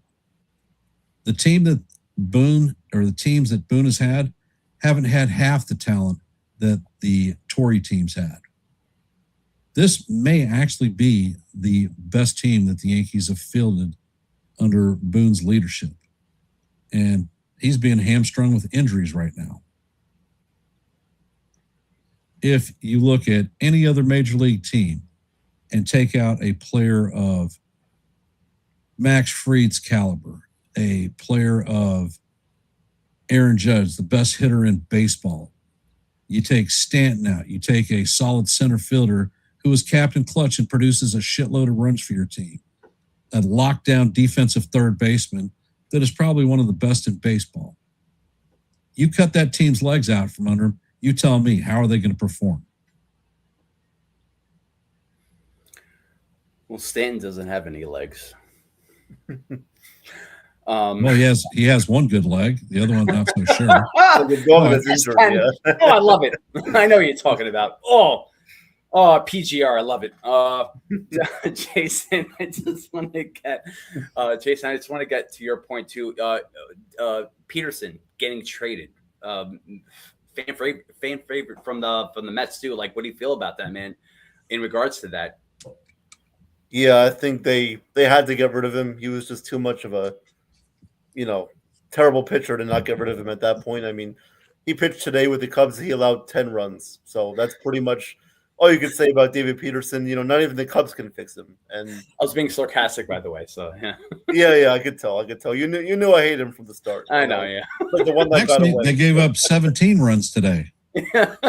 Nice. They got swatted 17-1. Oh God, that's terrible. Way to go, David ugly game. Way to go. Yep. I love it. Oh, they made the Cardinals look like the Bronx Bombers. Oh, the Mets. I love it.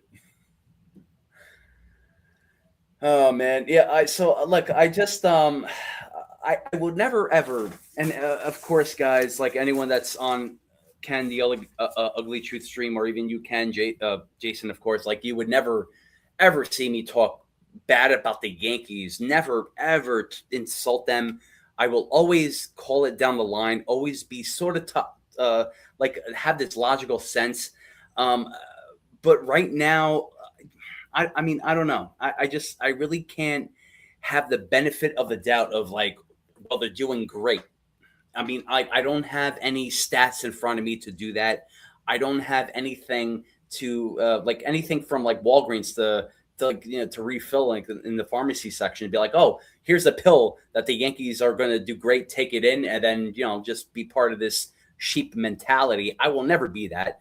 But like, I just think that right now it's a bad time. Am I concerned? Yes. Am I panicked? No, I am not. But like I said before on NY Yankee Mania on Joe's stream, it's just like I said my piece, and look, I'm not gonna I'm not gonna double down or like pretty much just go back and forth. I'm gonna say it. I said it live, and that's it. But I just think that right now it's a crucial time. I don't care about this June swoon, summer swoon. It happens right now. What's most important is what happens right now.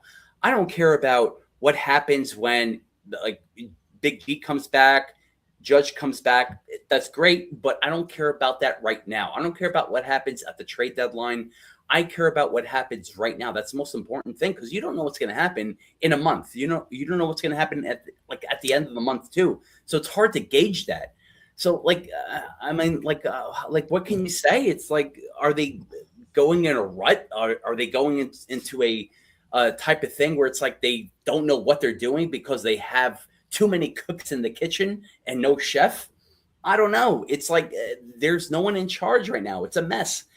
I just really hope right now, at least for tonight, if they play, that they can win, get on a winning streak, a 1-game winning streak, and take it from there. I'm always going to, have healthy, logical thoughts, not positive thoughts, because positive thoughts and words are always great in Valentine's Day cards and poems, but I'm always thinking about action. So whatever the Yankees can do right now, then I'm for it. I'll always be rooting for them and cheering for them. But right now, it's not looking good. Not looking good. Joe sent me a text message that says that the tarp is coming off the field. Oh, nice. Okay, Joe. So we should be resuming the game shortly. With regard to the Yankees, yeah, they're still 10 games over 500, having lost 7 in a row.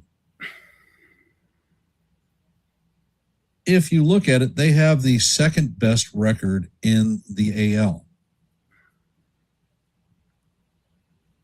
So is it time to panic? No, I've never been a panicker to begin with. I've been more of an evaluation guy and looking for things that could prove, change. Negativity, I mean, I guess I would consider myself an extreme optimist with my life's experience and whatnot. And seriously, in combat, getting shot at and whatnot compared to baseball. Well, obviously, yeah. I'm not going to lose my mind about it. Yeah. Yeah, same here.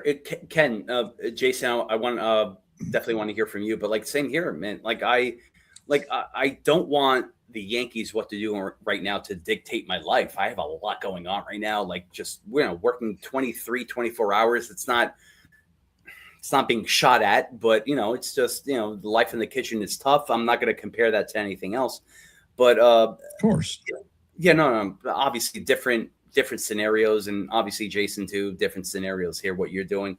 But I'm not going to, I will never, ever talk crap about the Yankees. I'll always do that in a sarcastic way. I'm always going to root for them no matter what. Me and Evan and Jason, when we do live play-by-plays, we always, even when they're down, we always hype them up. We want them to win. We want them to win. We never, ever want them to lose. This is the difference between certain, I don't want to point that out, but like certain streamers and whatnot too. But like right now, I'm not on panic mode. Me, myself, personally, I'm not on panic mode. I'm on concerned mode for a lot of reasons. A lot of reasons. Again, people that come on, that you want to talk about stats, that's fine, great. You can keep that to yourself, but that does not matter right now. What matters right now is the Yankees winning All right. games. Okay, good.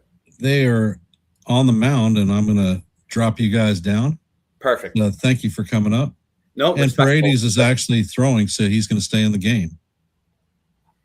All right. So thank you for coming up during this rain delay. Thank you, Ken. Appreciate you. Thanks, Ken. Thank you.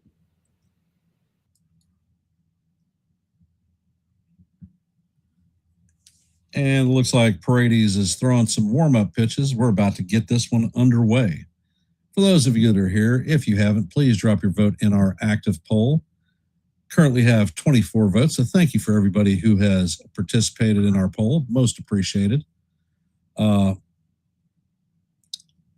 Currently, we're at 19 likes, 11 away from our goal of 30. So if you haven't, please hit the like button and share the channel out. As you know, we've been in a rain delay for about an hour or so, and we're about to get this one underway. Score is tied up at 1-1. And currently the active scoreboard, Nationals lead the Pirates 5-1 in the top of the seventh. As you know, we are tied at 1 in the bottom of the third. Orioles lead the Reds 3-0. White Sox are in a delay with the Guardians. And the first pitch is underway, and that is going to be a fastball call, strike one. Jose Caballero is up to bat. Count is 0-1.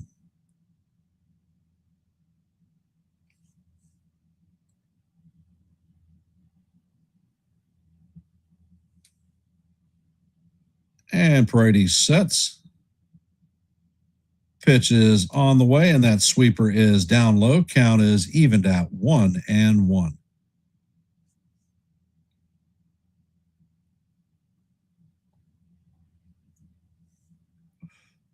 Rain delay is officially 53 minutes. Next pitch is out of the way, and the sweeper catches the middle of the strike zone for call. Strike two. Count is 1-2 on Cabby.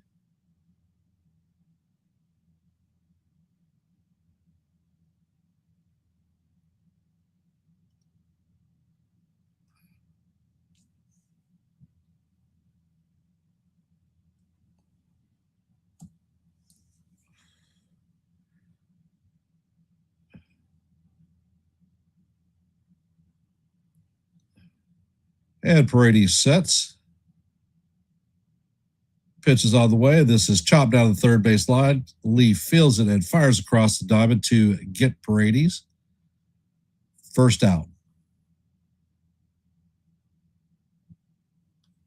Coming up to bat is Austin Wells. Wells is hitting 153 on the season, 4 home runs, 10 RBIs, and a 488 OPS.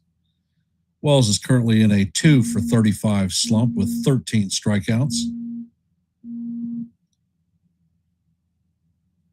And the first pitch is on the way, and the sweeper is off the plate. Count is 1-0.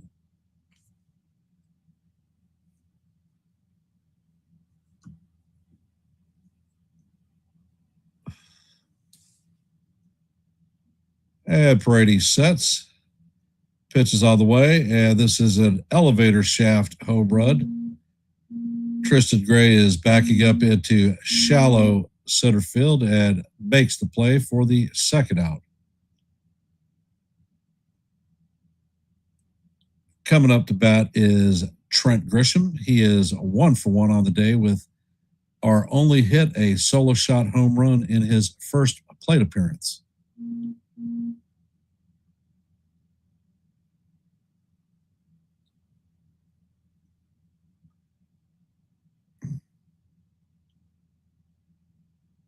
And Paredes sets. First pitch is on the way, and Grisham fouls this one straight back. Count is 0-1.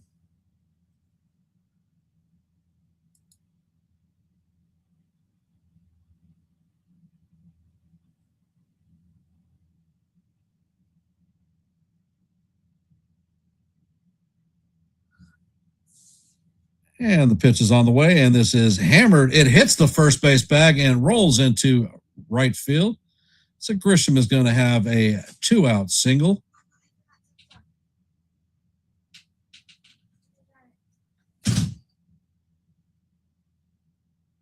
So Grisham is 2 for 2.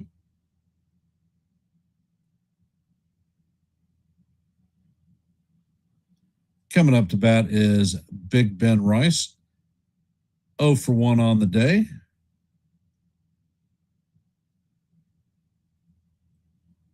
And Paredes sets. Pitch is on the way, and the changeup is off the plate. Count is 1-0 on Rice. Rice lined out in his first plate appearance. And Paredes sets, fires, and the pitch is in the dirt. Sweeper almost hit Rice. Count is 2-0.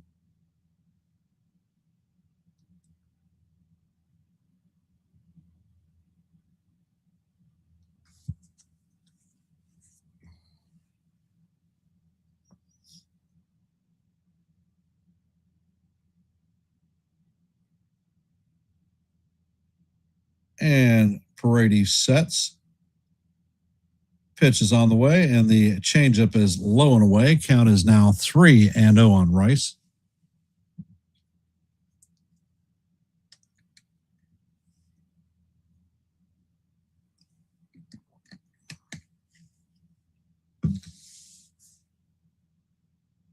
And Paredes sets. Pitch is on the way, and he paints the top of the strikes. Count is 3-1 on Rice.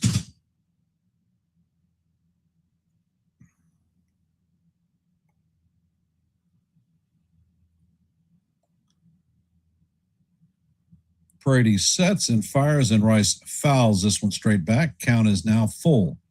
3-2. All right, Ben. Time to get nasty, baby. Let's get a hit.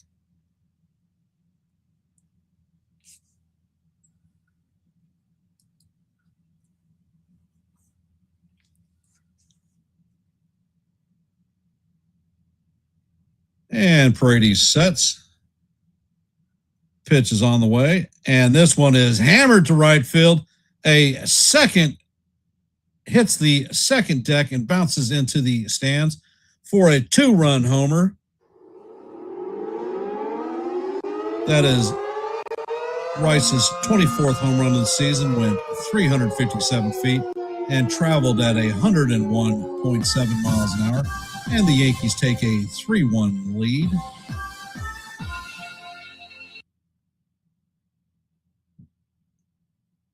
No problem, Nick. So the Yankees are now up 3-run. Jason Dominguez is coming up to bat.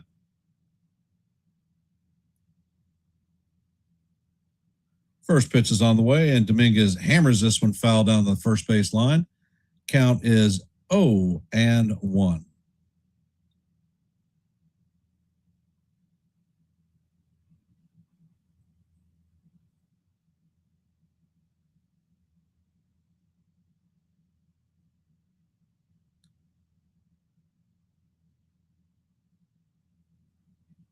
And Paredes sets and fires, and this one is slapped down the third base line. Lee is going to knock it down, but not be able to have a play. So that is a single.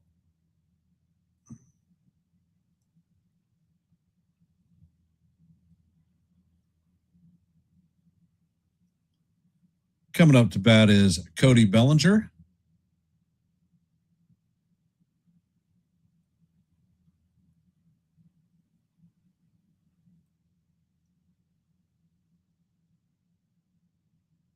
Pitch is on the way, and it is down low. Count is 1-0 on Bellinger.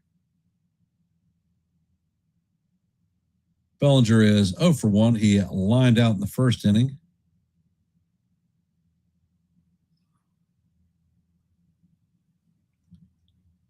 And Paredes sets. Next pitch is on the way, and that is down low. Dominguez takes off and steals second base, his 5th stolen base of the season. That was down low. So the count is 2-0 on Bellinger. Runner at second base with 2 outs.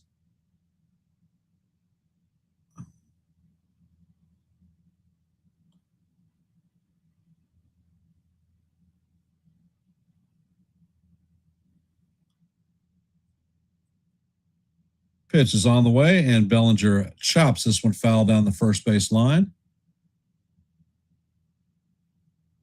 Count is 2-1.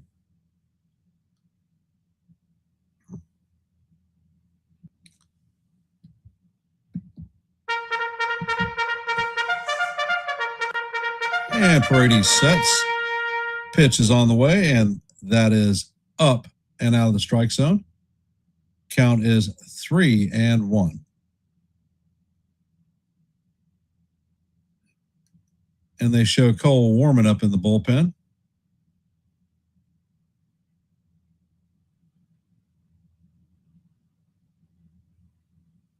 And Paredes sets.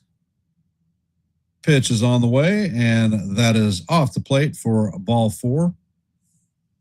Catcher is going to challenge. Not sure what.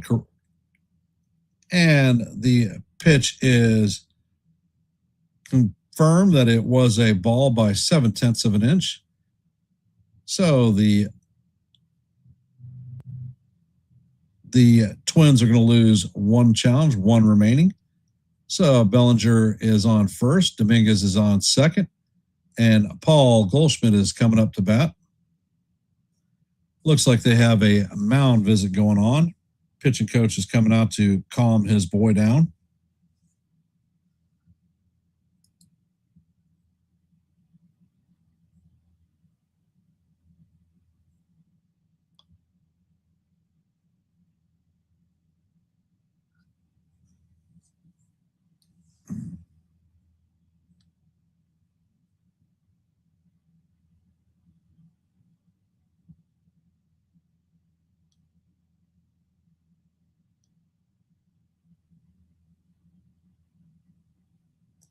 So the home plate umpire breaks up the conference.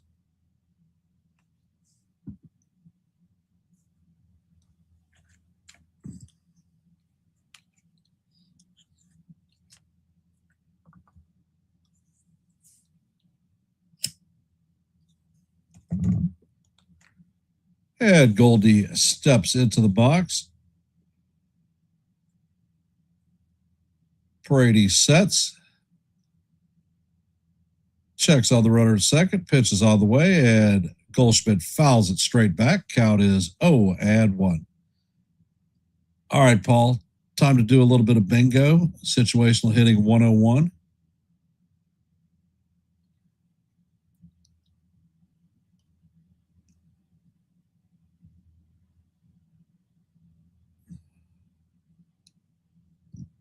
And the pitcher steps off the plate. Dominguez is bouncing around.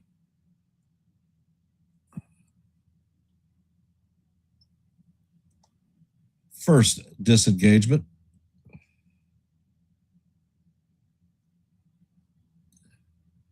And the pitch is all the way, and that is called strike 2. And that is going to be challenged by Goldie. That one looked at least 2 to 3 inches off the plate. And the call is overturned. Count is 1-1. That was 2 4/10 inches off the plate.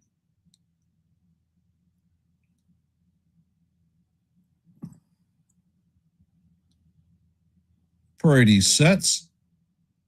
Pitch is on the way, and that is fouled straight back.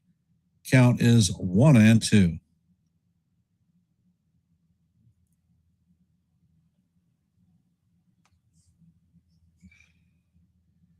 And Paredes sets.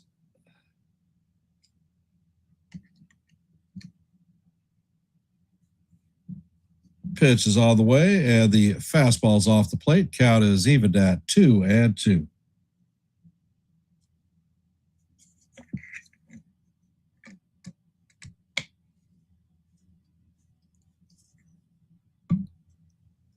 Brady sets and fires. The pitch is swung on and missed by Goldschmidt for strike 3. And that is going to do it for the Yankees in the bottom of the third, but not before they add 2 runs on a 2-run home run by Ben Rice. So the Yankees have the lead 3-1. Heading to the top of the fourth is going to be Cody Clemens, Josh Bell, and Royce Lewis. And I'm going to step away from the mic for just a half a quick click. Got to grab myself another drink from the fridge. So I'll be right back.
And I am back.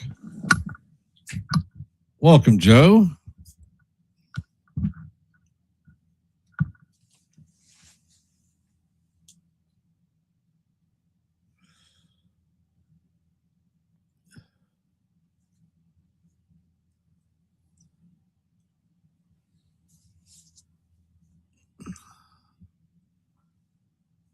And the first pitch from Cole to Clemens is on the way.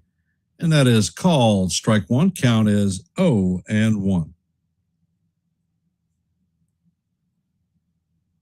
Next pitch is on the way, and that is foul down the first base line. Count is 0-2.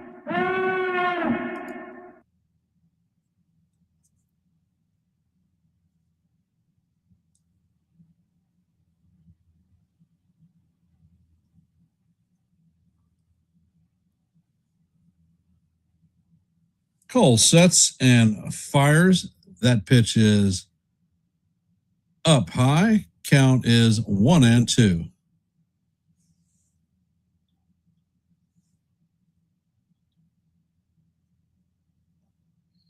Clemens is 1 for 1 on the day with a home run. Cole sets and fires, and this ball is hammered past off of Goldschmidt's glove.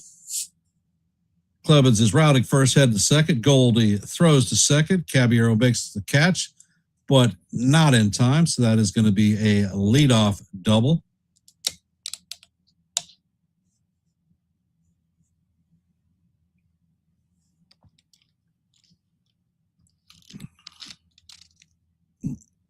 Coming up to bat is Josh Bell, 0 for 1 on the day with a strikeout in his first plate appearance.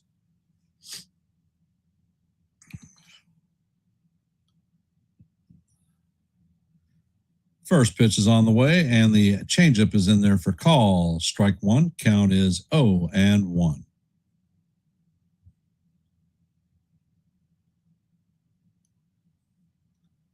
Cole turns and fires to second base. Clemens is back.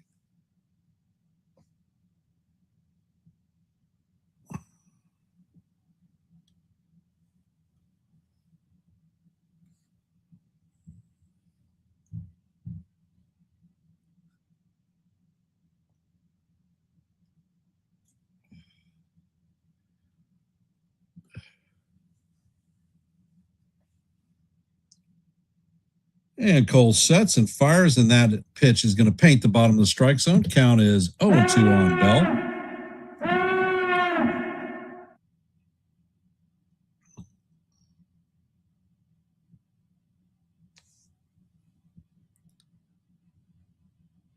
Cole sets, checks on the runner. The pitch is on the way, and Bell swings and misses at the pitch for strike 3. That is Cole's 5th strikeout of the game.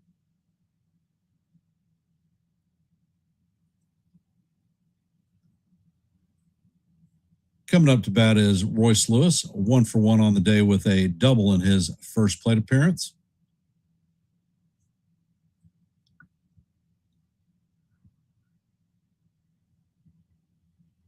Cole sets and fires, and the first pitch is a slider down low. Count is 1-0.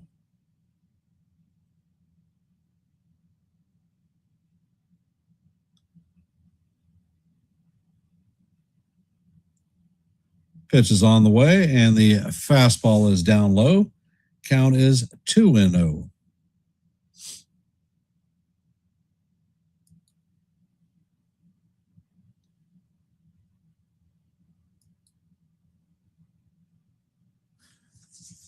Cole sets and he fires. The pitch paints the outside corner for call. Strike 1.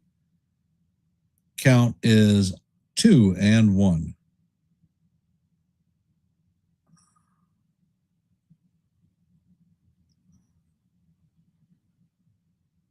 And Cole sets, pitch is on the way, and the curveball is swung on and missed. Count is 2-2 on Lewis.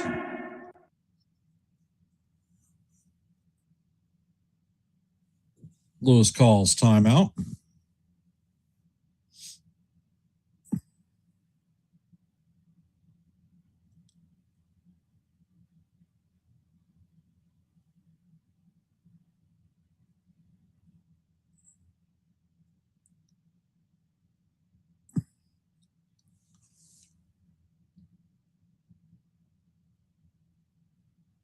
And Cole sets. Pitch is on the way, and he paints the outside corner for call. Strike 3. Second out, so that's the 6th strikeout of the game, 2nd of the inning. Coming up to bat is Victor Caratini, 0-for-1 on the day.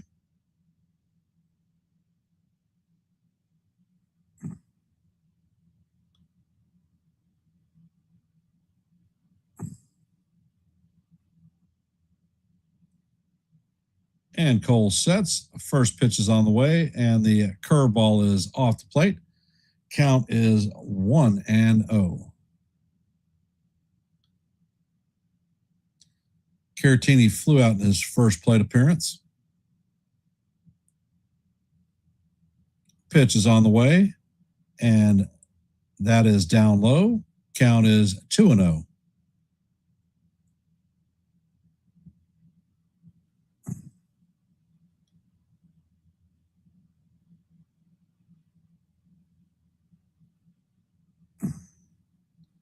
Cole checks on the runner, sets, and fires. That pitch is a 97-mile-an-hour fastball that paints the bottom of the strike zone for call. Strike 1. Count is 2-1. Cole is at 71 pitches. Cole sets. Checks on the runner at second. Pitch is on the way, and that is in there for call. Strike 2. Count is even at 2-2. That one was a 98-mile-an-hour four-seamer.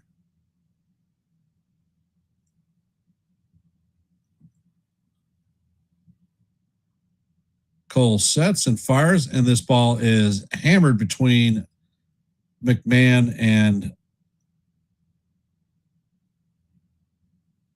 Caballero. Bellinger gets the ball and fires home. Clemens rounding third, and he is going to be in there safe. And Caratini is going to move to second on the throw. So the Yankees now lead 3-2. Kreider is coming to bat. I thought Bellinger was going to gun him for sure, but wet grass, who can tell? First pitch is on the way, and this is skied to the right side. And Wells is going to chop it in front of Goldschmidt and knocked the ball away. Damn it.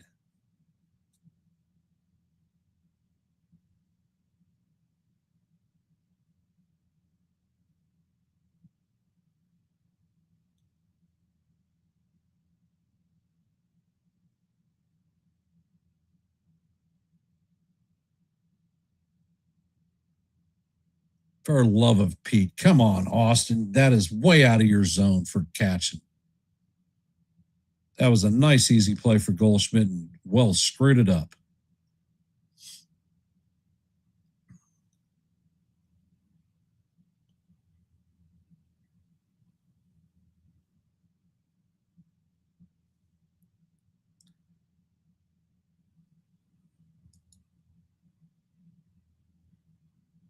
So that one is not going to be scared as an error.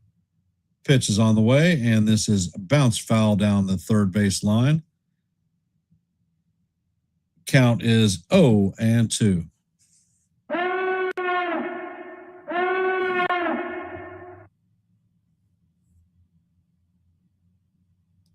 So that's one additional pitch that Cole shouldn't have had to throw.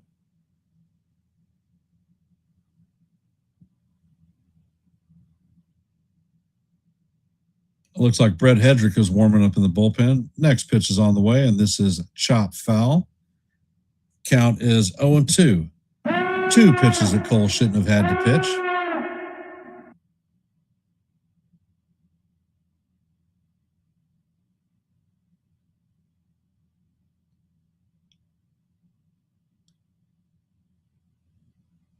Pitch is on the way, and that is up high. Count is 1-2, so that's three additional pitches that Cole shouldn't have had to throw. Actually, four additional pitches.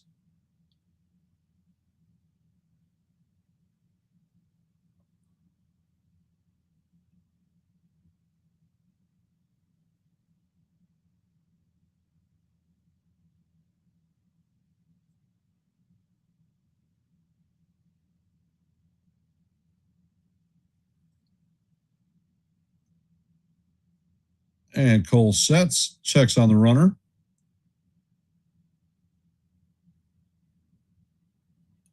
And the batter is going to call timeout as Cole starts to go into his windup.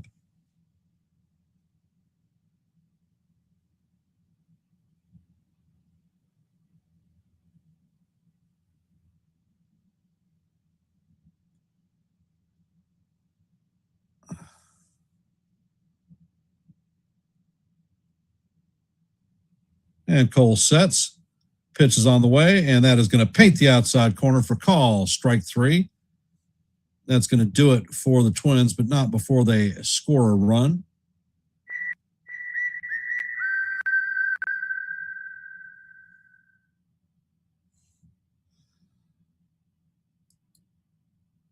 So the score is 3 Yankees heading to the bottom of the fourth. Coming up for the boys is going to be Jazz Chisholm Jr., Ryan McMahon, and Jose Caballero. For those of you that are here, if you haven't, please drop your vote in our active poll. We currently have 26 votes. Thank you for those who have participated. So let your voice be heard and your vote be counted. Here on Yankees The Ugly Truth, we always strive to get 30 likes in any of our play-by-plays. We're currently at 18. So if you haven't, please ring the bell, hit the like button, and share the channel out.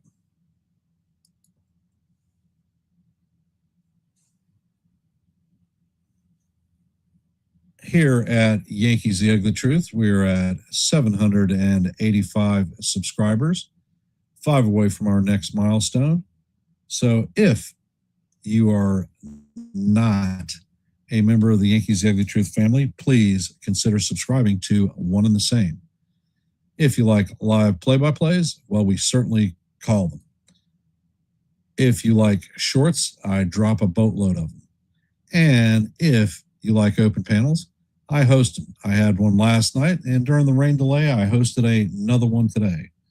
So thank you for Nick and Jason for coming up. Most appreciate the support. Good conversation. And for today's scoreboard.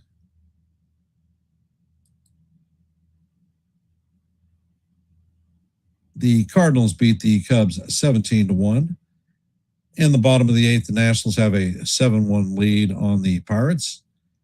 Heading to the bottom of four, Yankees lead the Twins 3-2. Top of the eighth, the Orioles lead 3-0. White Sox and Guardians are still in a rain delay.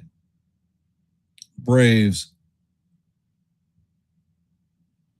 lead the Mets 4-2 in the top of the seventh. Rockies lead the Giants 7-1 the bottom of the third. There is no score in the Astros and the Rays game. First pitch is on the way, and Jazz hammers this one down the right field line, and that one is going to drift just foul.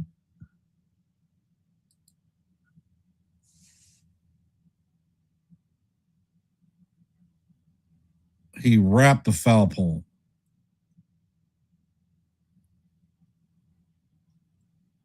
First pitch is on the way, or the next pitch is on the way, and that is a four-seamer off the plate. Count is 1-1.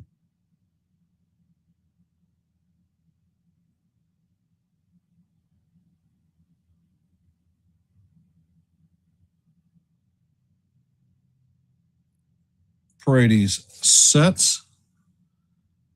Pitch is on the way, and Jazz is going to swing and miss at the sweeper. Count is 1-2. All right, Jazz, just a little bit of bingo, baby.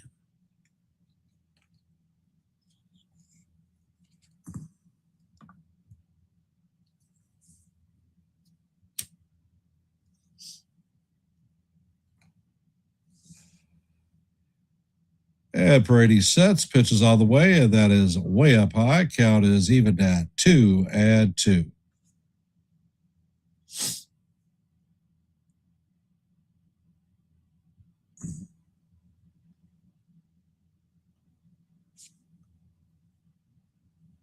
Paredes sets and fires, and Jazz swings and misses at the sweeper for strike three.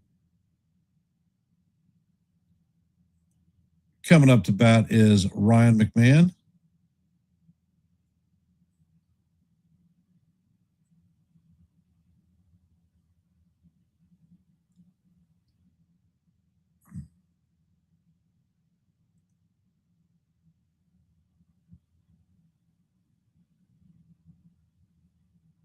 First pitch is on the way, and the sweeper is inside. Count is 1-0 on Big Mac. Ryan is 0 for 1 on the day with a ground out in his first plate appearance. Paredes sets and fires, and McMahon swings and misses at the cutter up high. Count is 1-1.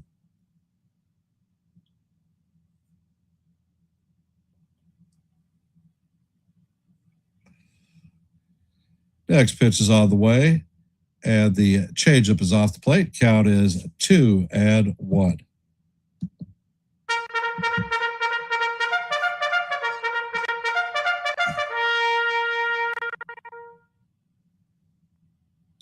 Next pitch is on the way, and it is swung on and missed. Count is 2-2.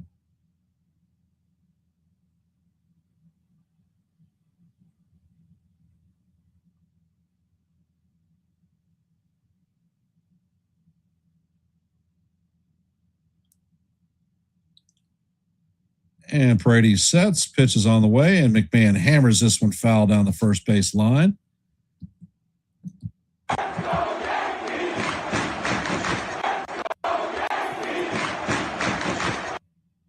Count remains 2-2.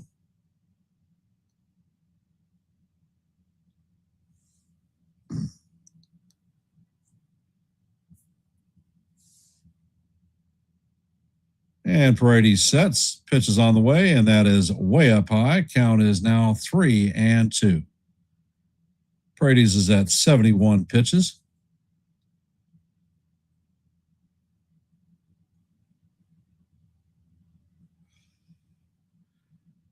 Brady sets and fires, and the pitch is hammered foul into the right field stands. Count remains 3-2. Looks like Funderbrook is warming up in the Twins bullpen.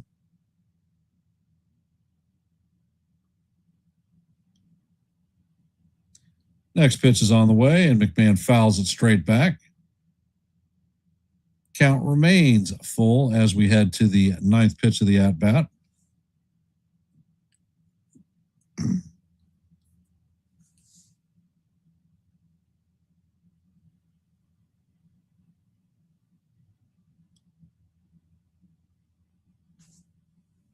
And the pitch is on the way, and that is up high for a ball 4.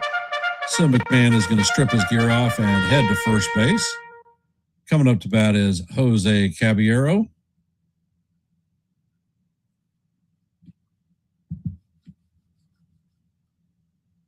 Cabby is 0 for 1 on the day with a ground out.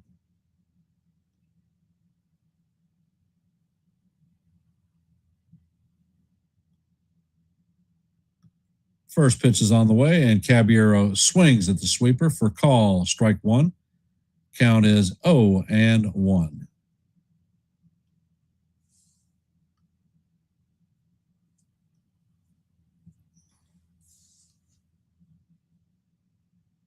Pitch is on the way, and Caballero fouls it off.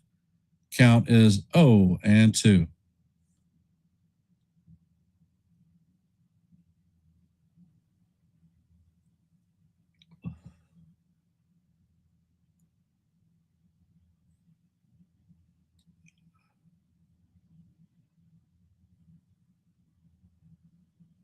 Pitch is on the way, and this is skied to the right side. Clemens is tracking it, and he makes the play for the second out. Coming up to bat is Austin Wells.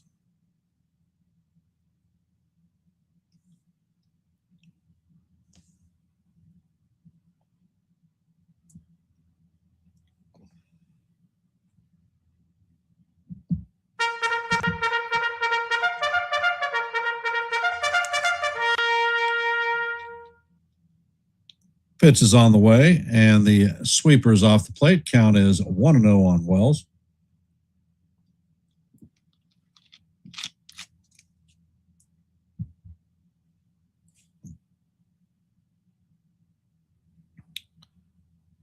And Paredes sets and fires, and Wells swings and misses at the changeup. Count is 1-1.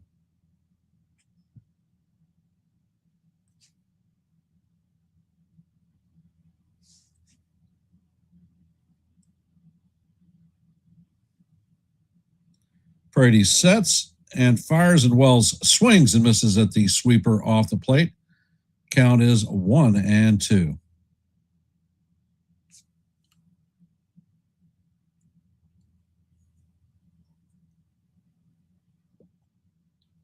Wells popped up to the shortstop in his last plate appearance. 0 for 1 on the night.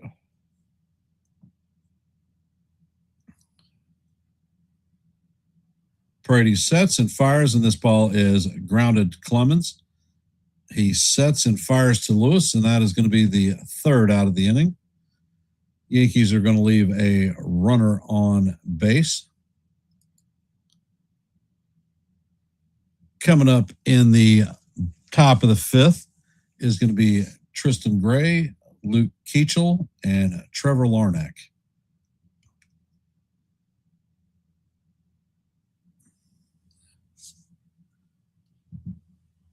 Chat is awfully quiet.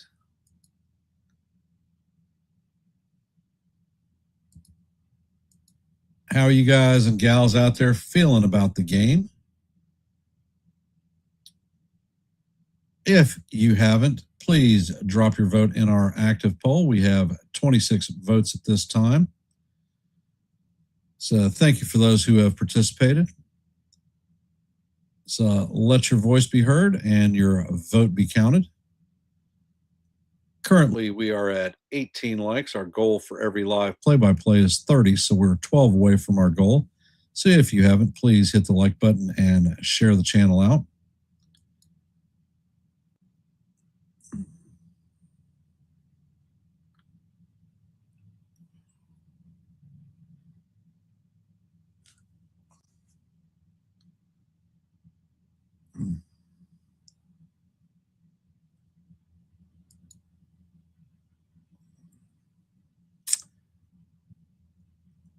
And it looks like Garrett Cole is going to be coming out to pitch the 5th inning.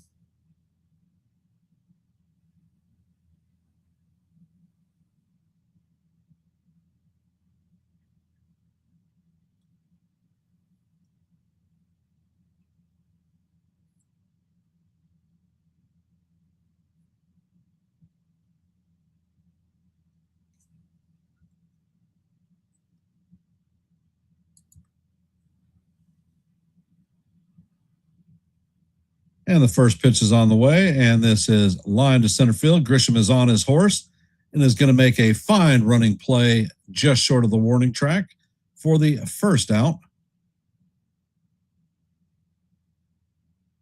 So Gray is retired, 1 pitch, 1 out.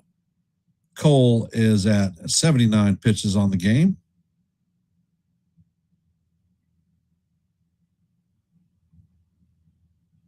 Keachel is coming up to bat, 0 for 1 on the day with a line out in his first plate appearance. And Cole sets. First pitch is on the way. And the curveball is in there for call. Strike 1. Count is 0-1.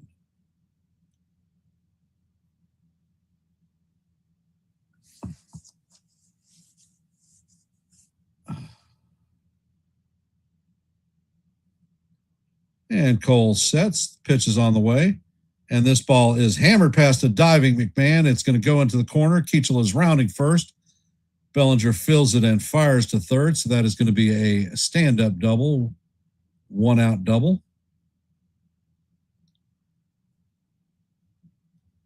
Coming up to bat is Trevor Larnach.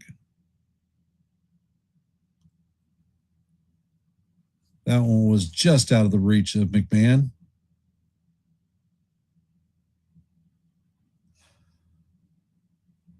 Larnach is 0 for 2 on the day with a flyout and a strikeout. So Larnach is the leadoff hitter.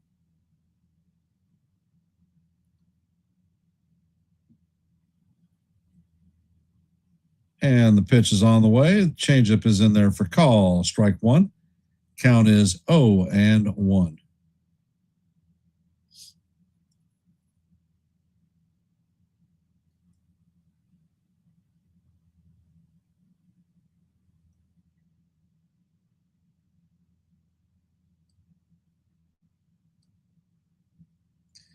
Cole sets and fires, and the changeup is a bit low. Count is 1-1.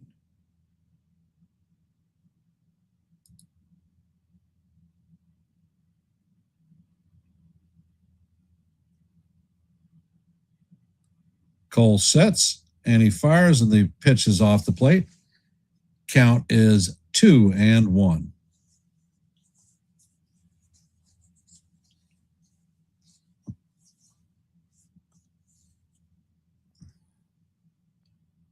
Cole sets and fires, and this ball is grounded to Jazz.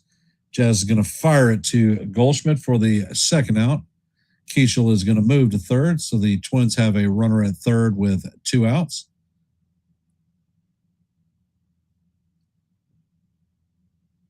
Coming up to bat is Lee, 0 for 2 on the night.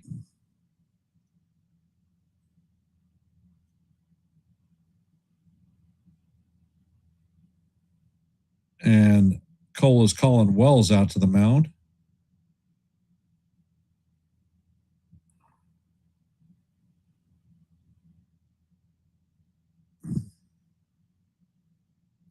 Cole is at 85 pitches.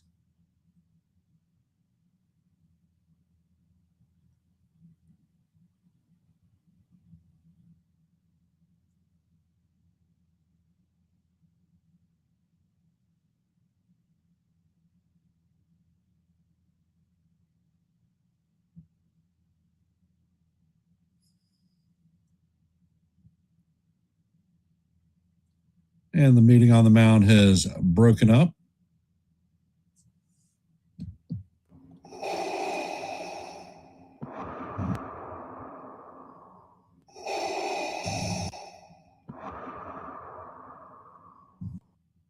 And Cole sets, pitches on the way, and the slider is swung on and missed.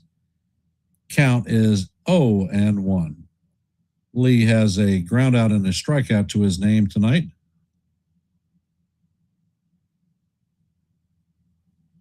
Next pitch is on the way, and that changeup is down low. Count is 1-1.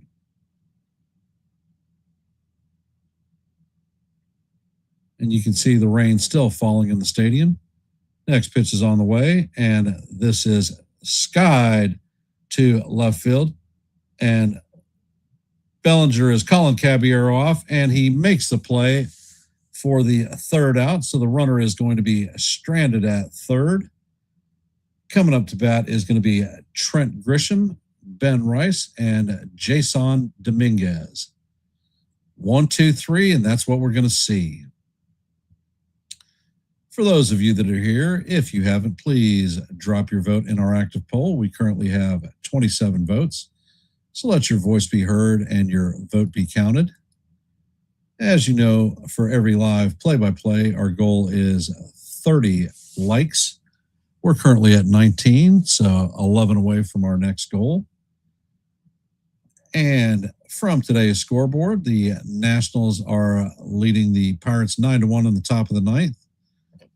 Yankees are leading the Twins 3-2 in the bottom of the fifth. Orioles are leading the Reds 3-0 in the top of the ninth.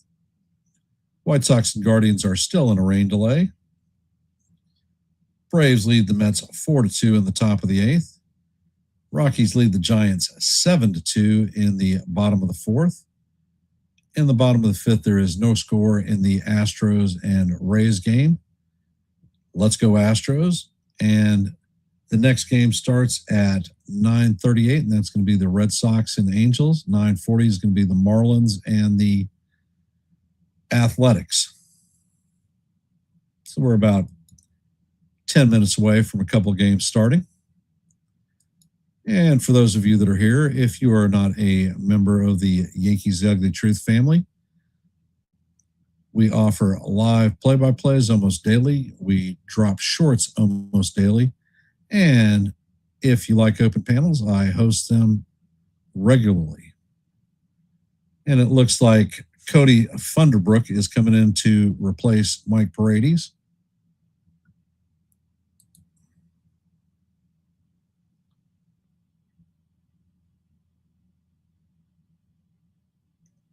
Coming up to bat is Trent Grisham, 2 for 2 on the day with a home run, leadoff home run, and a single.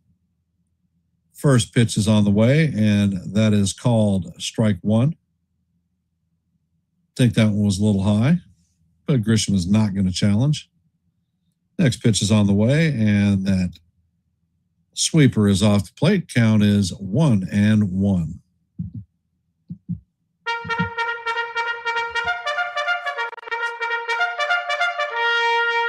Funderbrook sets, fires, and the cutter is off the plate. Count is 2-1 on Grishbaum.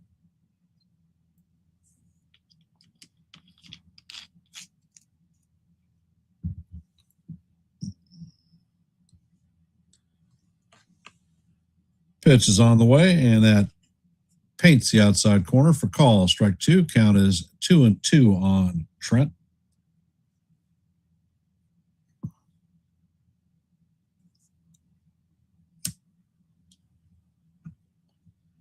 Funderbrook is a left-handed pitcher.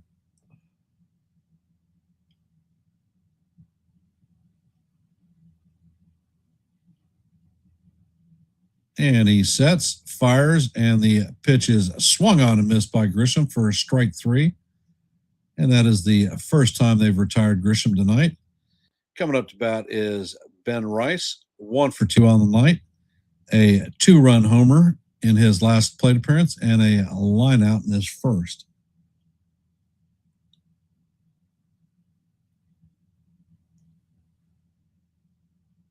Fodderbrooks sets, pitches on the way, and that is a fastball low and away. Count is 1-0.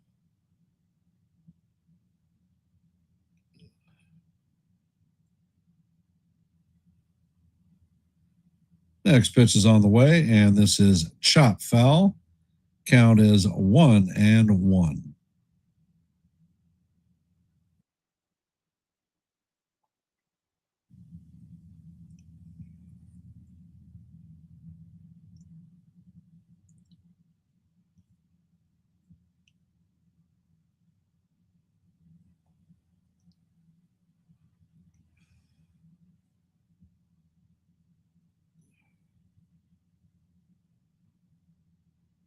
Pitch is on the way, and the sweeper almost clips Rice.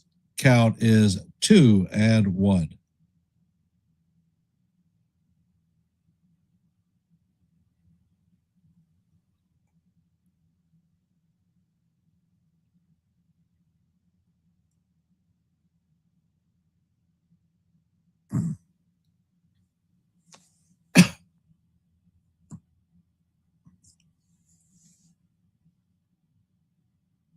Next pitch is on the way, and Rice hammers this one at Lewis. He feels it and heads to first base to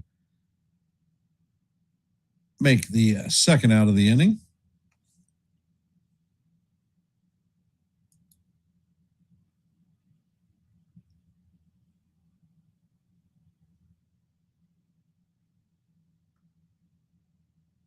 Coming up to bat is Jason Dominguez, 1 for 2. And he is switching to the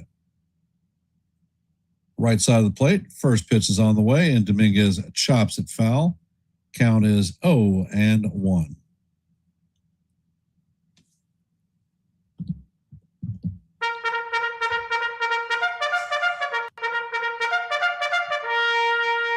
Fodderbrooks sets, and he fires, and that pitch is way inside. Count is 1-1. Ball goes all the way to the backstop.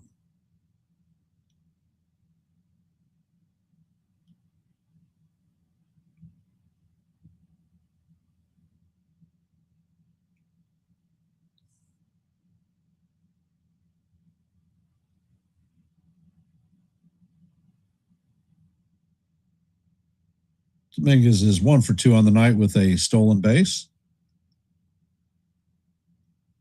Pitch is on the way, and Dominguez hammers this one foul down the third base line. Count is now 1-2.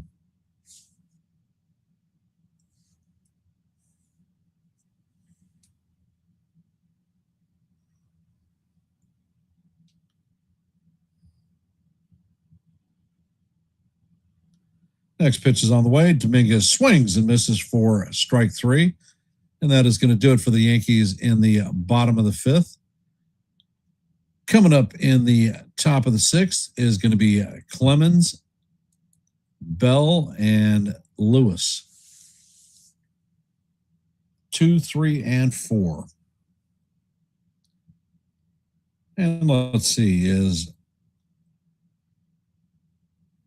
Cole going to work his way out into the 6th inning? Chat is awfully quiet. Guys got anything to say? Any concerns? Any things that you're happy about? Drop a comment. Let's talk about it. We have 28 votes in our active poll. So if you haven't, please let your voice be heard and your vote be counted.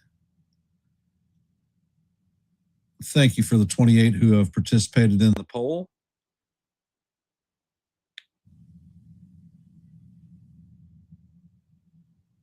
Currently, we are at 20 likes. Our goal for every live play-by-play is 40. So if you haven't, please ring the bell, hit the like, and share the channel out. Your support is always appreciated. And here at Yankees The Ugly Truth, we are at 785 subscriptions, 5 short of our next milestone of 790. If you like live play-by-plays, I call them almost every day. If you like shorts, I drop them almost every day. Not my own, of course, but video shorts. And if You like open panels? I will host them regularly. My last 2 open panels last night during the night off, and this afternoon or this evening when we were in a rain delay. And it looks like Brett Hedrick is going to come in and replace Garrett Cole. So at this point, Cole is eligible for the win. Clemens is 2 for 2, a home run and a double RBI.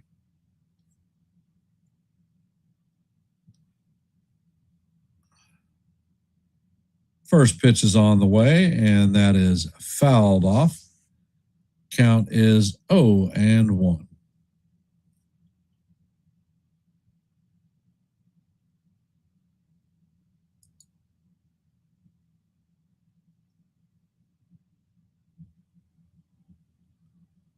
Next pitch is on the way, and the slider is in the dirt. Count is 1-1.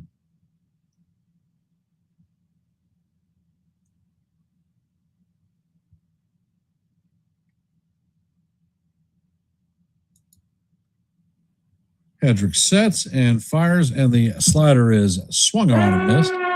Count is 1-2.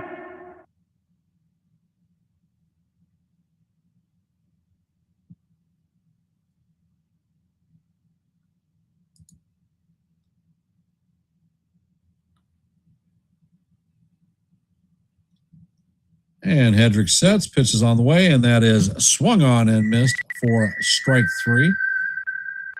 Clemens is down on strikes, and that is going to be Hedrick's first strikeout of the ninth, 7th on the night for the Twins. Hey, Sean. Welcome to the stream, brother.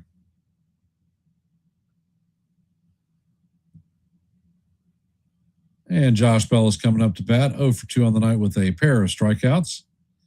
First pitch is on the way, and Bell swings and misses at the slider. Count is 0-1.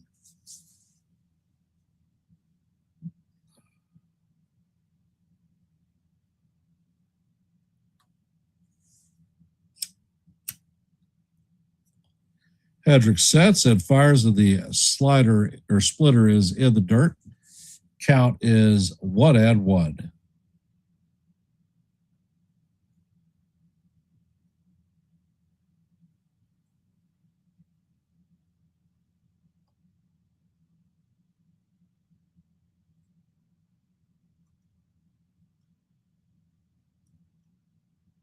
And Hedrick sets. Pitch is on the way, and the slider is down low. Count is 2-0. Or 2-1, excuse me.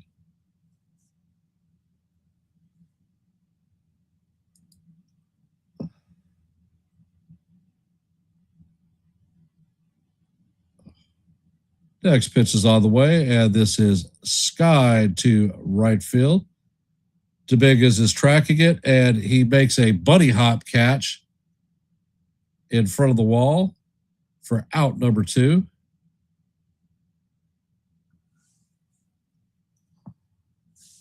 Man, every time the ball is hitting his direction, my heart stops.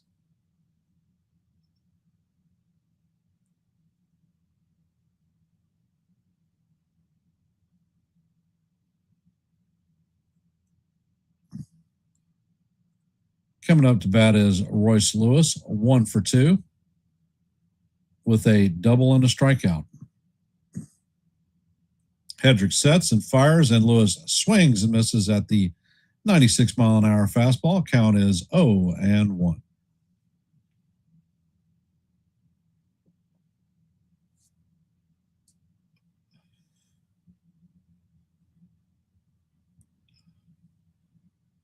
And the next pitch is on the way. The splitter is way off the plate.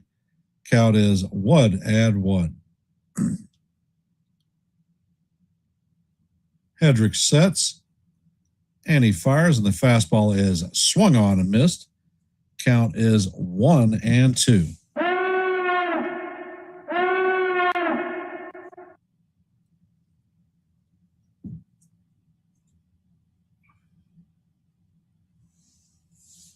And the pitch is out of the way, and it is swung on and missed for strike 3. And that is going to do it for the Twins. They are retired in order. Coming up in the bottom of the 6th is going to be Cody Bellinger, Paul Goldschmidt, and Jazz Chisholm Jr. For those of you that are history fans, our own Sean Browning is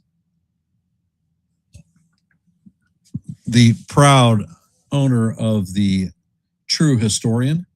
He dropped a fantastic short. So, Sean, if you could, please drop the link to your short. I recommend going over and checking it out. I don't think you'll be disappointed. Welcome to the stream, Kaz. Thank you. This is last year's 4th of July hat. I screwed around too late. Couldn't order this year's one. And it's $60. I'll go with last year's. I like that one better than this year's anyhow. For those of you that are here, if you haven't, please drop your vote in our active poll. We are at 29 votes.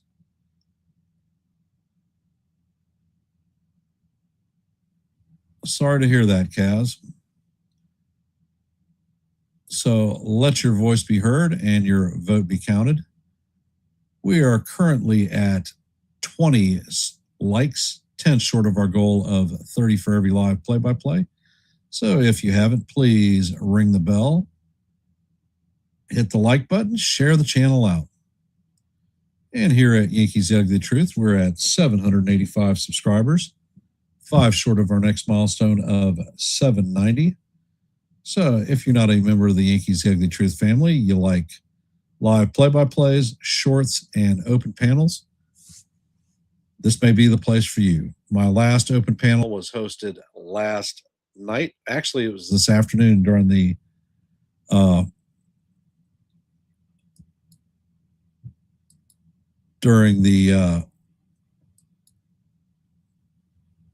rain delay. First pitch is on the way, and the cutter is up high. Count is 1-0.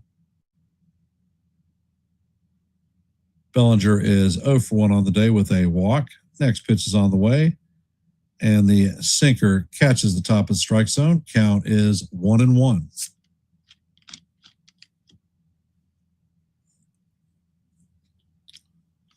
Next pitch is on the way, and Bellinger fouls it off. Count is 1-2. Come on, guys. Their bullpen is weak. Let's get to it, add some runs, and be done with it. Next pitch is on the way, and Bellinger reaches and chops this to Clemens. Clemens flips it to Lewis at first, and that is going to be the first out of the inning. And Sean has dropped the link to his short. How many views do you have so far, Sean? Views and likes. Coming up to bat is Paul Goldschmidt. First pitch is on the way, and the cutter is inside. Count is 1-0.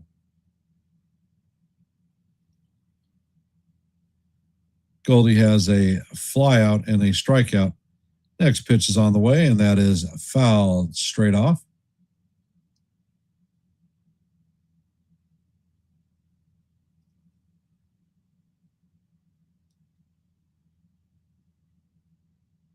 And the pitch is on the way, and Goldie hammers this one to center field.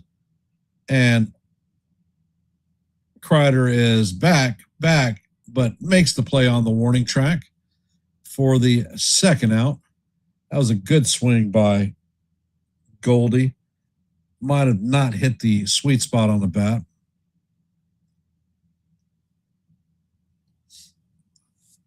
Coming up to bat is Jazz Chisholm, 0 for 2 on the day with a pop out and a strikeout.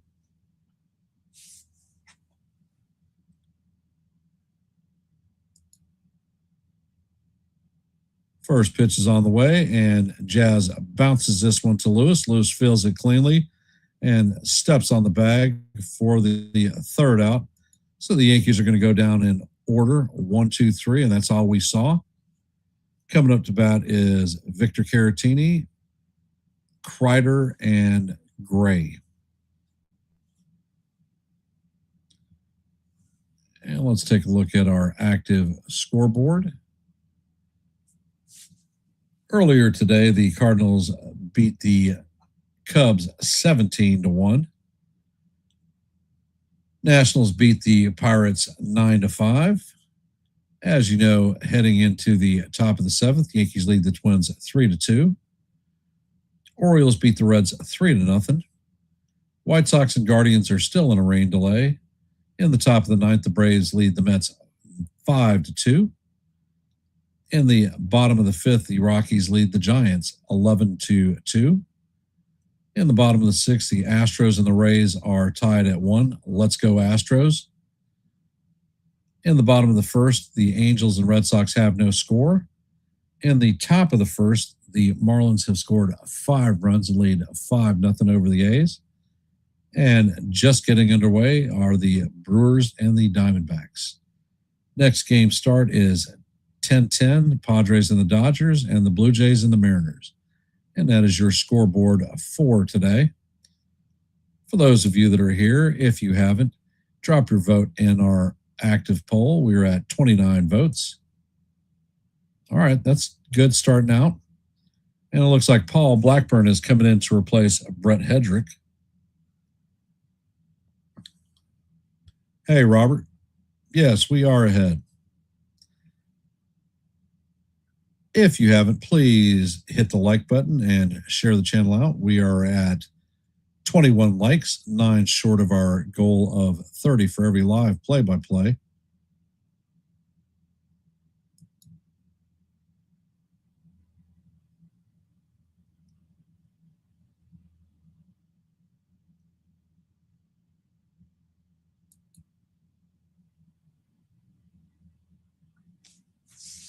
And Blackburn steps up to the mound. Caratini is coming up to bat.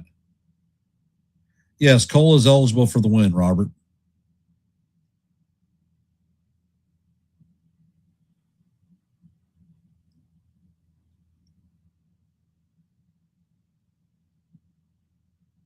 And Blackburn sets.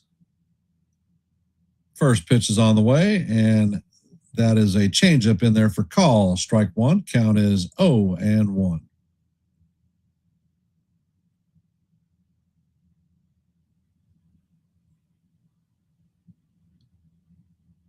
And Blackburn sets. Next pitch is on the way. And this is bounce to Jazz. Jazz sets and fires. And that is going to be the first out. Coming up to bat is Kreider. 0 for 2 on the day.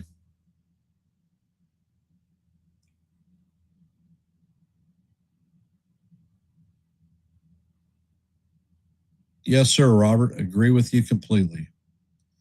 Kreider has a ground out and a strikeout under his belt tonight.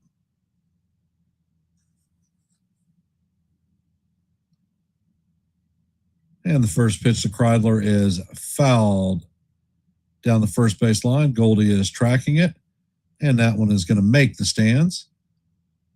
Count is 0-1.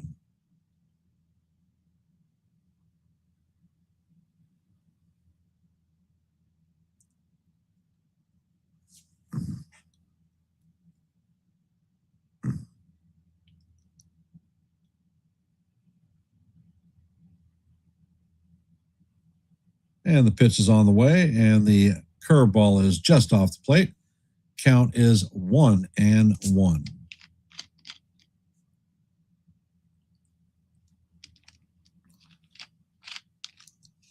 And Blackburn sets, pitch is on the way, and that is swung on and missed. Count is 1-2.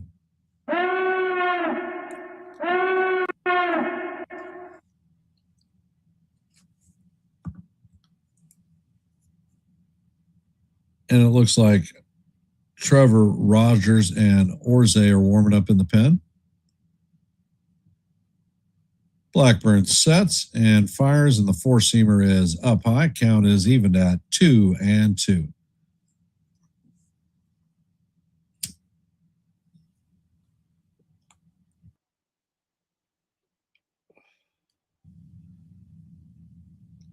And the pitch is on the way, and it is swung on a miss for strike 3. So Kreider is retired via the K, and that is going to be the second out of the inning. Tristan Gray coming up to bat.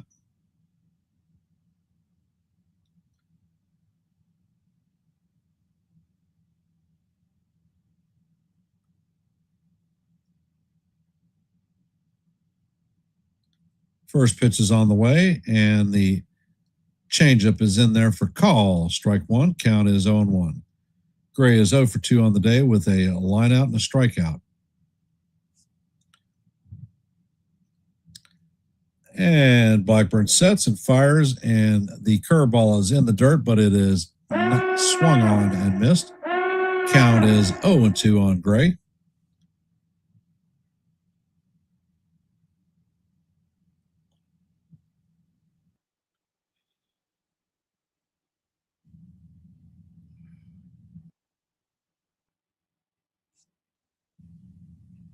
And Blackbird sets.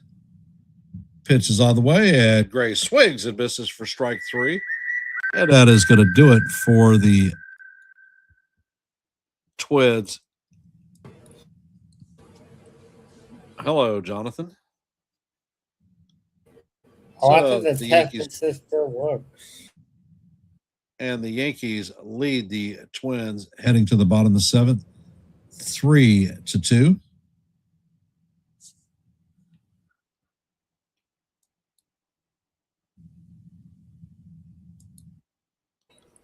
Very difficult.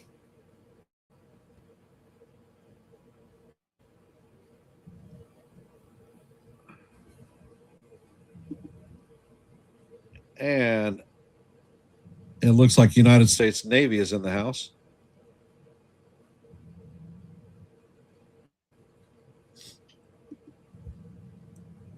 Lieutenant Dennis Sheehan Clement is the military member of the day. He served during Vietnam, so thank you, sir. Your support is always appreciated.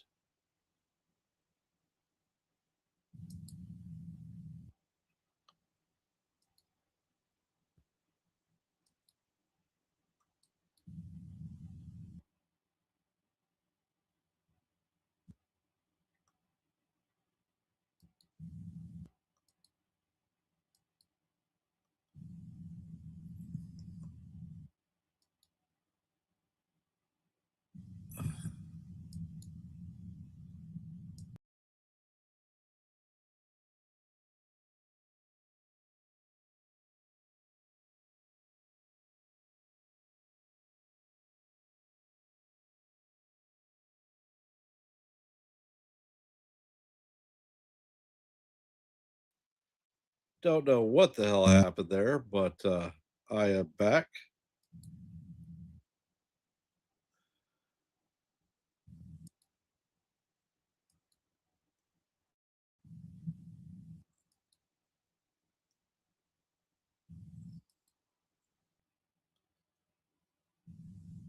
So, how are we feeling about tonight's game?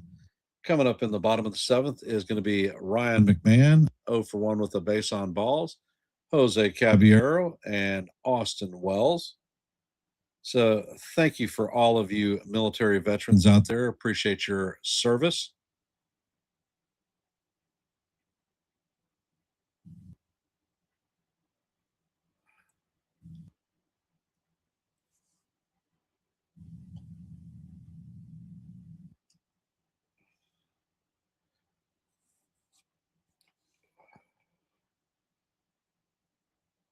So, our chat is awfully quiet.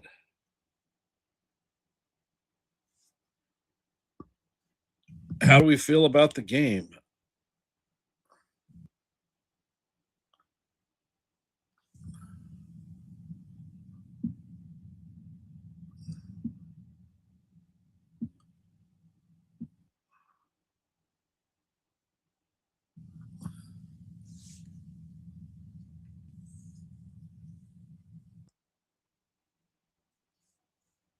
For those of you that are here, if you haven't, please drop your vote in our active poll. We are at 29 votes.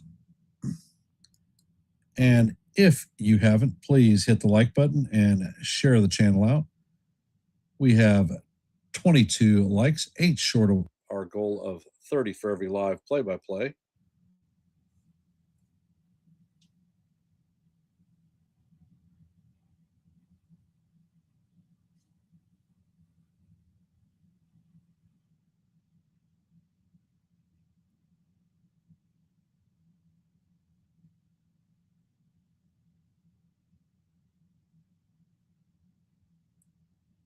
Yes, Kaz, I'm sorry to hear about your loss.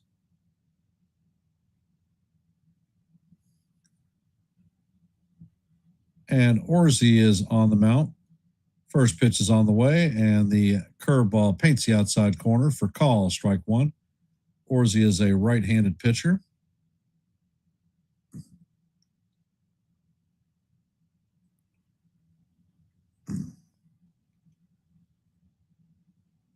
And the pitch is on the way. The fastball is up high.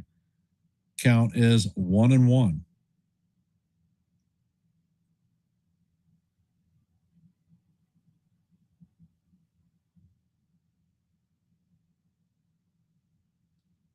Next pitch is on the way, and McMahon hammers this one down the right field line, and that is going to be fair. McMahon is rounding first, heading to second, and he is going to be in there with a double. The ball ricochets off of McMahon, so he has a leadoff double.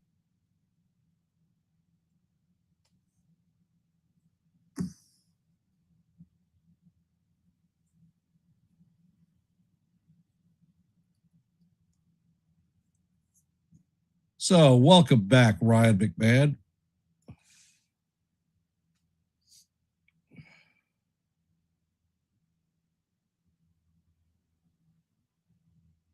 That would hit the back of McMahon's helmet. Coming up to bat is Jose Caballero. First pitch is on the way, and Cabby swings and misses at the slider. Count is 0-1. Cabby has a ground out and a pop out to his name tonight. Orzi sets. Situational hitting, brother. Come on, let's do it. And this pitch is lined into center field. It's a single, and McMahon is being waved home, and he is going to score without a throw home. So the Yankees now lead 4-2. And that is an RBI single for Jose Caballero. Coming up to bat is Austin Wells.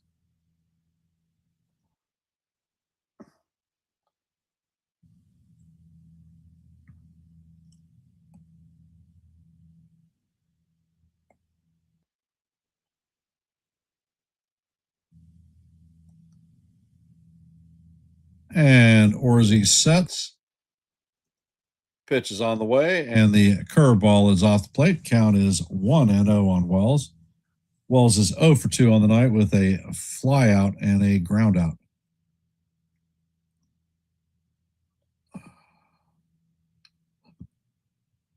And Caballero is taking a lead. And there's a pickoff attempt at first. Caballero is back in there safe. And of course, the Yankee faithful are booing the pickoff move. I think it was actually a legitimate attempt.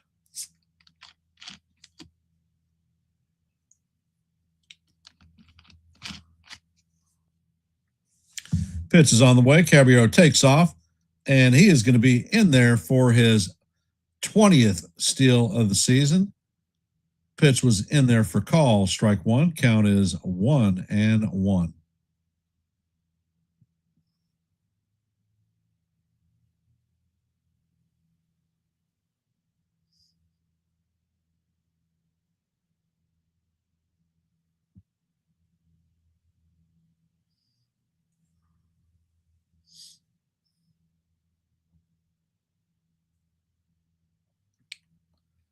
And Orzi sets, checks on the runner at second, pitches on the way, and Wells shows bunt. He drops one down the first base line, and he is going to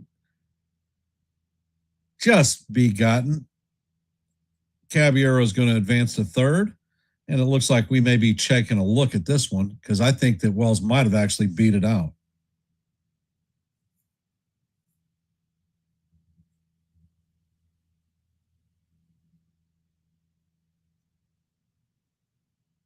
And he is out just barely.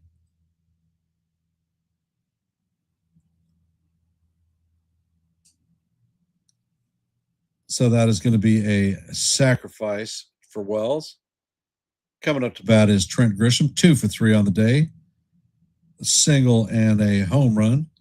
First pitch is on the way, and they say that Grisham did go around. I think that was BS, but count is 0-1 on Grishbaum.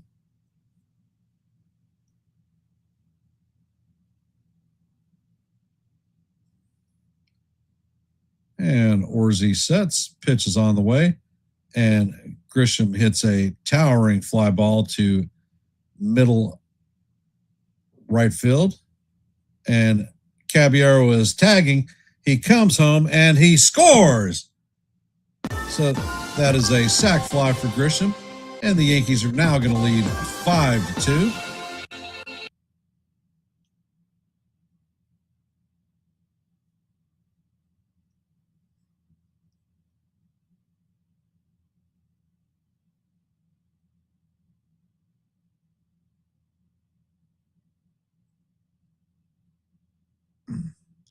Coming up to bat is Ben Rice, 1 for 3 on the night with a 2-run home run.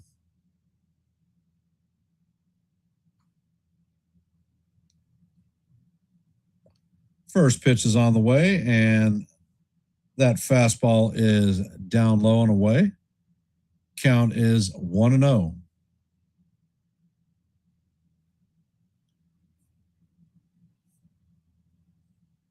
And Orzi sets. Next pitch is on the way, and that is down low. Count is 2-0 on Rice.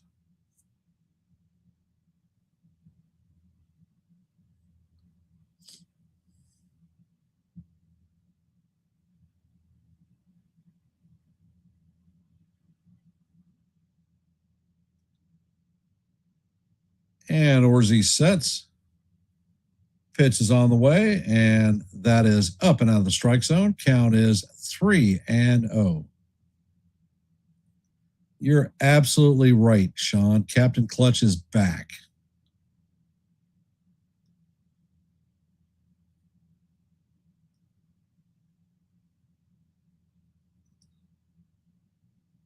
And Orzi sets, fires, and that pitch is right down the heart of Broadway for call. Strike 1. Count is 3-1 on Rice.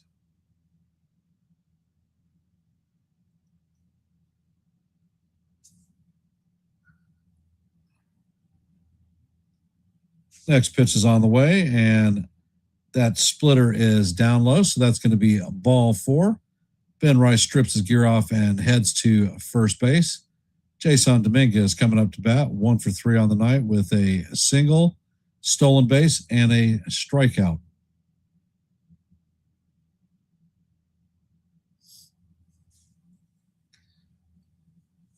Situational hitting, situational hitting, situational hitting. Orzi sets. First pitch is on the way, and this is hammered to right center field. And this one is going to be caught on the warning track by Kreider. That's going to do it for the Yankees, but not before they plate a pair of runs to take a 5-3 lead, giving the Yankees a little bit of breathing room.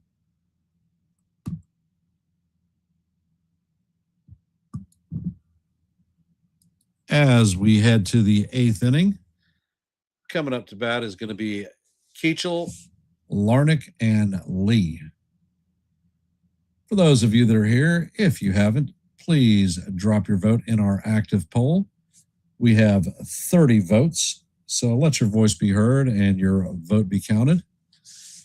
Here at Yankees The Ugly Truth, we strive for 30 likes for every live play-by-play, and we are currently at 22, so we're 8 away from our goal. If you haven't, please hit the like button and share the channel out.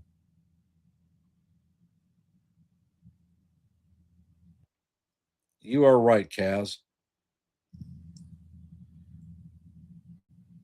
And both of our returners have contributed to runs on the board tonight. Something that we've been desperately missing, and Defense has been solid. For those of you that are here, if you are not a member of the Yankees The Ugly Truth family, we have 785 subscribers. Our next milestone is 790. We are 5 subscribers away from our next milestone. If you like live play-by-plays, shorts, and open panels, well, Yankees Ugly Truth may be the place for you because I do all of those. My last 2 open panels, one was last night, had a lot of active participation, and we had another open panel during the rain delay, the 53-minute rain delay today. And it looks like Fernando Cruz is coming in to take over for Luke Keachel. And Cruz sets. First pitch is on the way, and that is a fastball in there for call. Strike 1. Count is 0-1.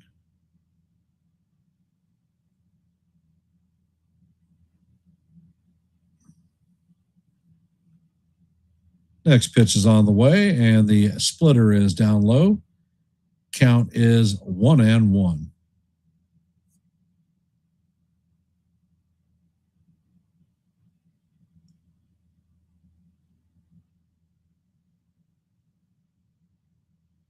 Next pitch is on the way, and that is swung on and missed. Count is 1-2.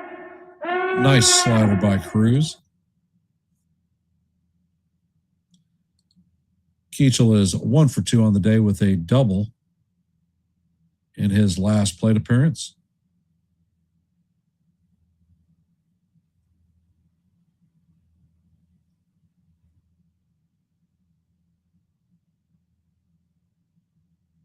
And Cruz sets and fires, and the splitter misses just outside. Count is evened at 2-2.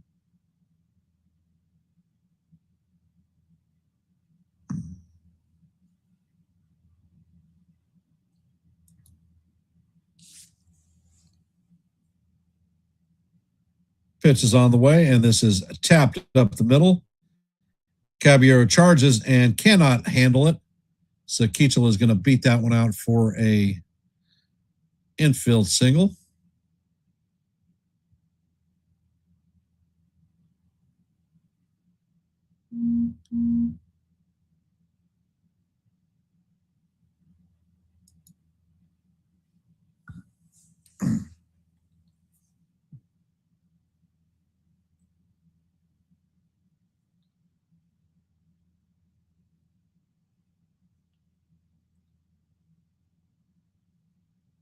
Coming up to bat is Trevor Larnach, 0 for 3 on the night.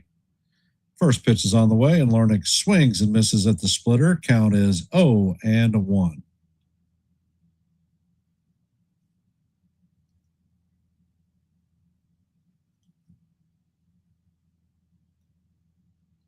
And the next pitch is on the way, and the splitter is swung on and missed. Count is 0-2.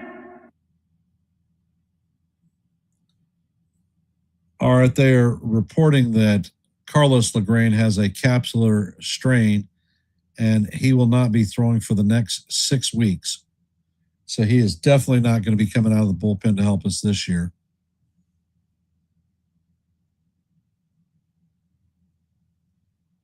Pitch is on the way, and it is fouled straight back. Count remains 0-2. Larnach has struck out, grounded out, and flied out. 0 for 3 on the night.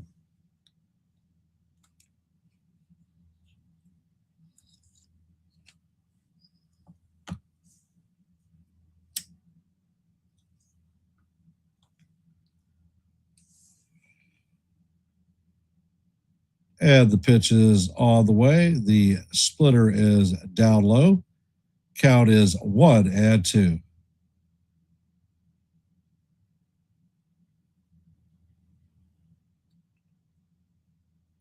Yes, sir, he does. Hey, Evan, welcome to the stream.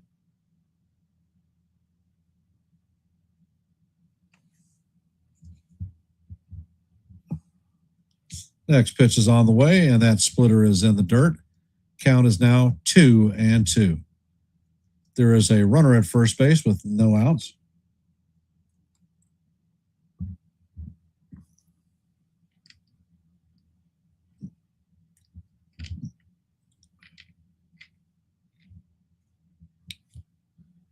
And Cruz sets.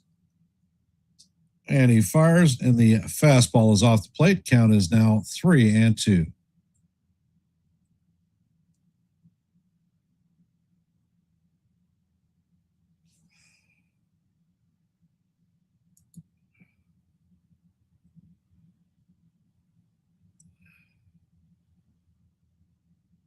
And the pitch is on the way, and that is inside. That is ball 4. So the Yankees are going to have, or the Twins are going to have runners at first and second with nobody out. Brooks Lee is coming up to bat. For those of you just joining the stream, the Yankees have a 5-2 lead on the Twins. Tying run is coming to the plate. Lee has a ground out, a strikeout, and a flyout under his belt this evening, 0 for 3.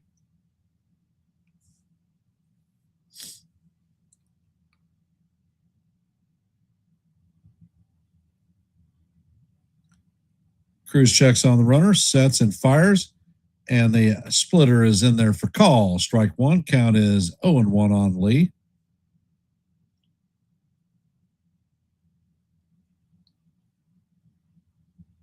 And the next pitch is on the way. And Lee swings and misses at the splitter. Count is 0-2.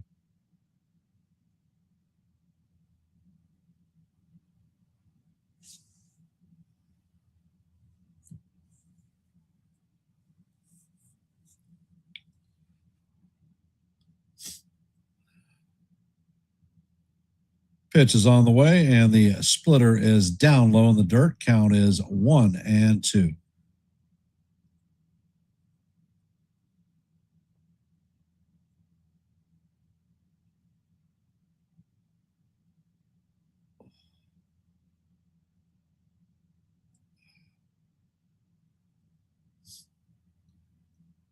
Cruz sets and fires, and this ball is lined into left field. Bellinger makes the play. He throws into second. Runner is back safe.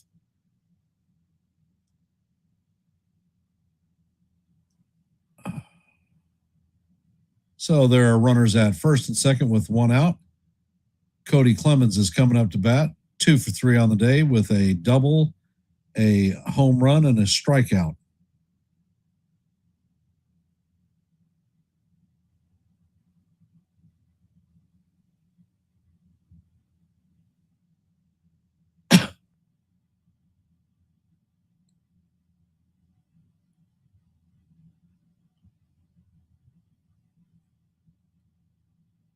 And Cruz sets and fires, and the sinker catches the outside corner for call. Strike 1. Count is 0-1.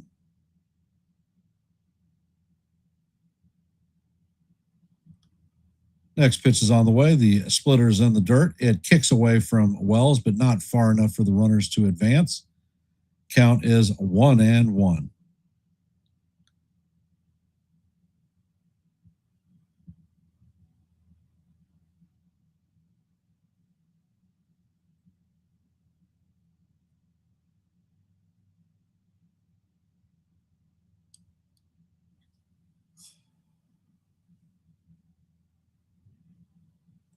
Pitch is on the way, and this is hammered to Goldschmidt. Goldschmidt is going to take it and step on first base. That is the second out. Runners advance to second and third. Josh Bell is coming up to bat. He is 0 for 3 on the night. 2 strikeouts and a flyout.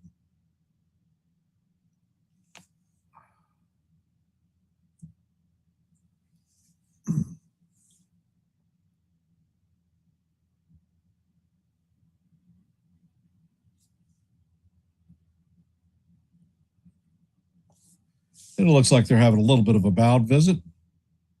Goldschmidt and Wells.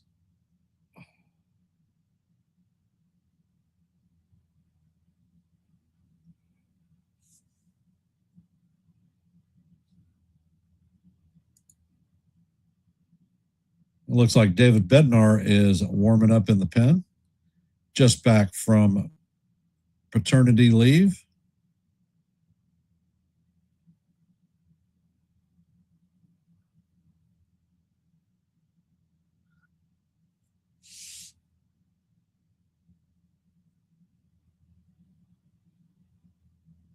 And Cruz sets. First pitch is on the way, and the splitter is just a bit low. Count is 1-0.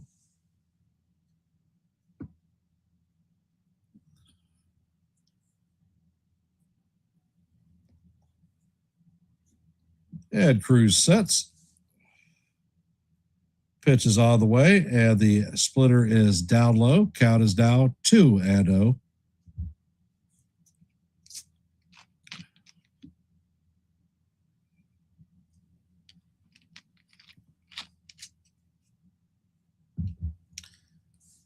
Cruz sets, and the pitch is on the way, and the slider is in there for call. Strike one. Count is 2-1.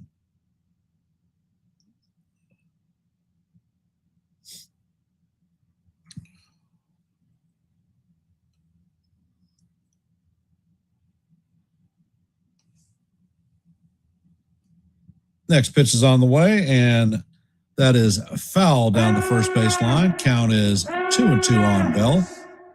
So can Bell get the hat trick tonight? Let's hope so.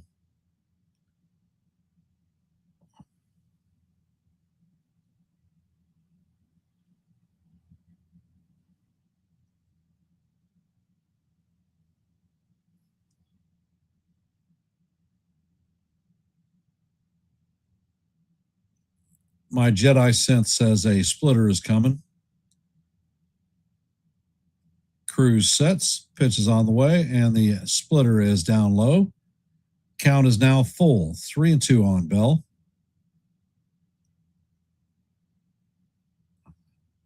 Two balls, 3 balls, 2 strikes, 2 outs, 2 runners on.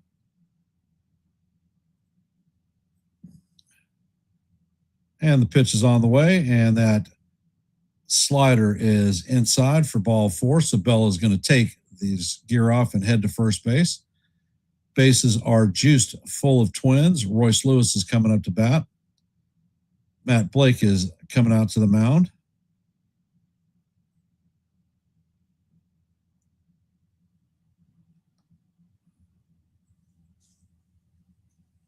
Lewis is 1 for 3 on the night with a double and a pair of strikeouts.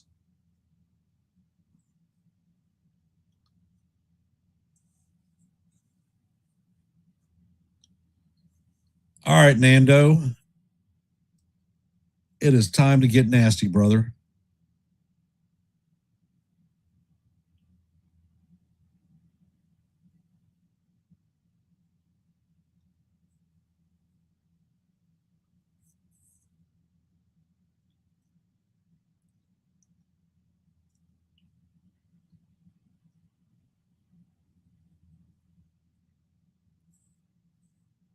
And it looks like they're putting Fedco into pinch runner to replace Bell.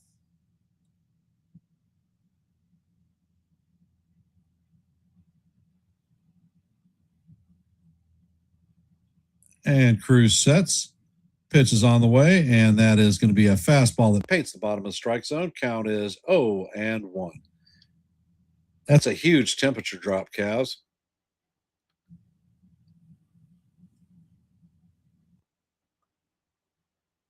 It's been in the hundreds here, and it is still hot as hell. Cruz sets, pitch is on the way, and the splitter is in the dirt. Count is 1-1.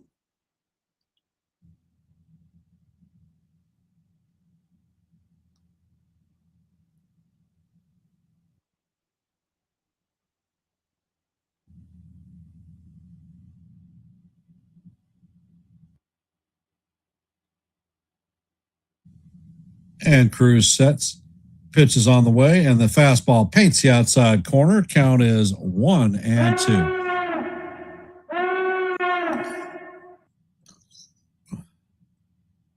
Cruz, fastball up. Fastball up, brother. Changes eye level.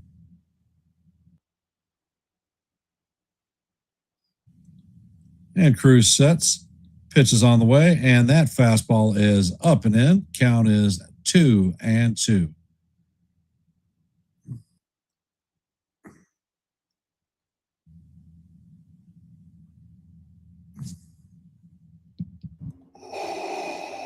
Now shoot the splitter.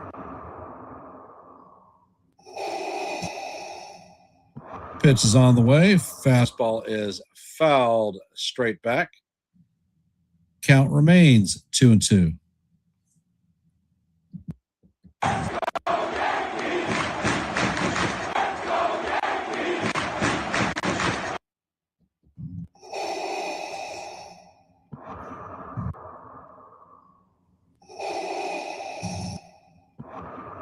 And Cruz sets. Pitch is on the way. And this is bounce to McMahon. McMahon sets and fires to second base to record the third out of the inning.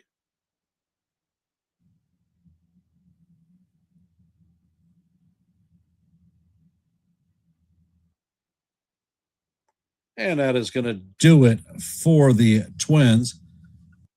Cruz works in and out of trouble to preserve the 3-run lead. Coming up to bat for the Yankees is going to be Cody Bellinger, Paul Goldschmidt, and Jazz Chisholm Jr. Yes, Bednar was warming up in the pen. He is back off of maternity leave or paternity leave and will be coming in to close the game. For those of you that are here, if you haven't, please drop your vote in our active poll. We're at 30 votes. And as you know, our goal for every live play-by-play is 30 likes. We are 5 away from our goal. We are at 25. So if you haven't, please hit the like button and share the channel out. And here on the Yankees The Ugly Truth, we have 785 subscriptions, 5 short of our next milestone of 790. If you're not a member of the Yankees The Ugly Truth family and you like live play-by-plays, well, I call them almost every day. If you like shorts, I drop them almost every day. And if you like open panels, I host them. I had an open panel last night during our ARF night, and during the 53 main rain delay, I had a second one. So if these things appeal to you, please consider subscribing to Yankees The Ugly Truth. And in our active scoreboard today, Cardinals beat the Cubs 17-1. Nationals beat the Pirates 9-5. Heading to the bottom of the 8th, the Yankees have a 5-2 lead on the Twins. Orioles beat the Reds 3-0. White Sox have a 3-0 lead on the White Sox. First pitch is on the way, and that is up and off the plate for ball 1 to Bellinger. Braves beat the Mets 5-3. Top of the 9th, the Rays lead the Astros 3-1. And in the top of the 3rd, Red Sox lead the Angels 4-0. Marlins lead the Athletics 7-0. And the Brewers lead the Diamondbacks 2-0. Padres lead the Dodgers 1-0. And there is no score in the Blue Jays and Mariners. Pitch is on the way, and that is off the plate. Count is 2-1.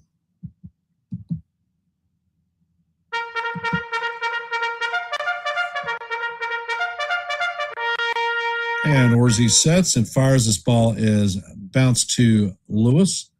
He fields it cleanly and steps on the plate or the bag for the first out.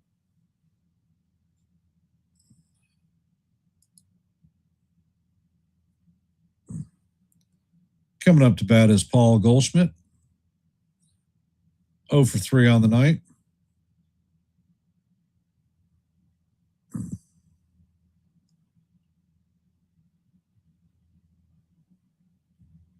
First pitch is on the way, and Goldschmidt swings and misses at the slider. Count is 0-1. Goldie has 2 fly outs and a strikeout tonight, so it's time to get in the hit parade. Next pitch is on the way, and the splitter is inside. Count is 1-1.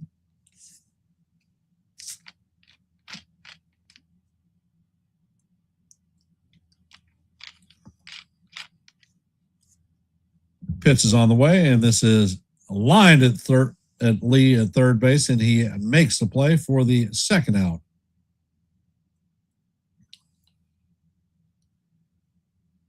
Coming up to bat is Jazz Chisholm Jr. 0 for 3 on the night with a pop out, ground out, and a strikeout.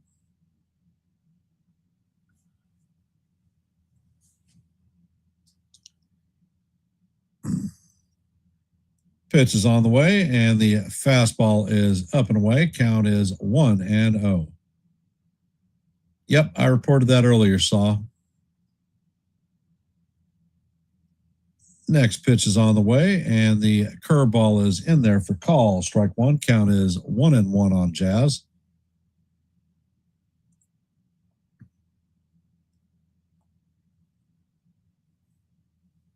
And the next pitch is on the way, and the curveball is down in the dirt. Count is 2-1 on Jazz.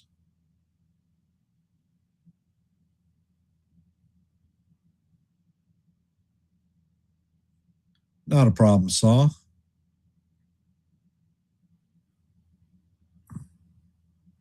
Hey, Tiffany.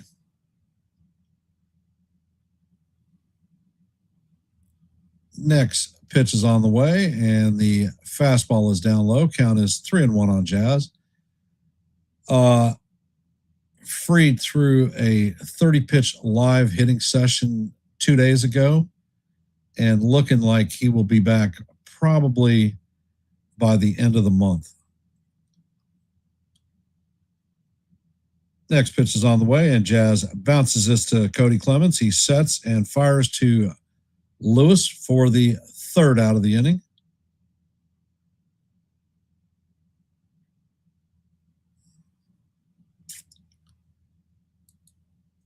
So looks like David Bednar is coming in to try to close this one out.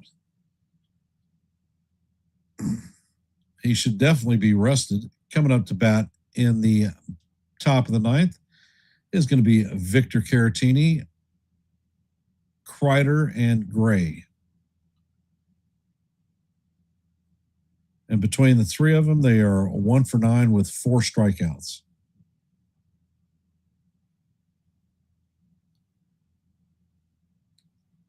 So for those of you that are here, if you haven't, please hit the like button and share the channel out. Our goal for every live play-by-play is 30, and we are currently at 27, so 3 away.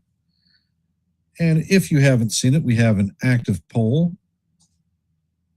This is our last chance to get into it. We are at 32 votes, so thank you for those who have participated. Most appreciated.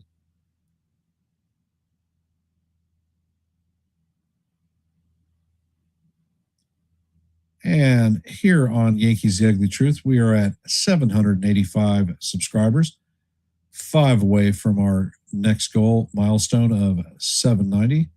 So if you like live play-by-plays, shorts, and open panels, I do all of those. My last open panel was during the rain delay, but prior to that, it was last night. So if these things appeal to you, Yankees The Ugly Truth may be the place for you. My open panels invite everyone in the chat to come up and talk a little bit of baseball.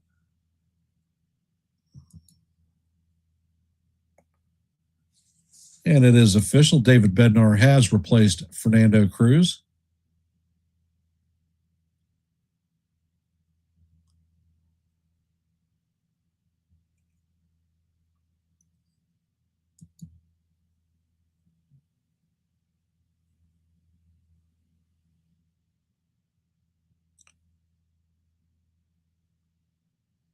And the first pitch from Bednar is a fastball down low. Count is 1-0.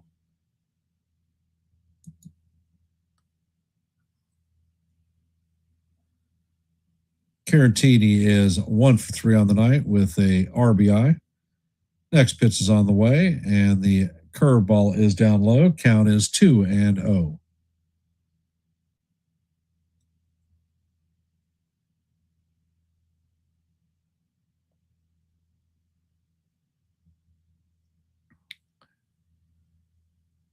And Bednar sets. Pitch is on the way, and that 97-mile-an-hour fastball paints the bottom of the strike zone for call. Strike one. Count is 2-1. And Bednar sets. Pitch is on the way, and the splitter is swung on and missed. Count is 2-2.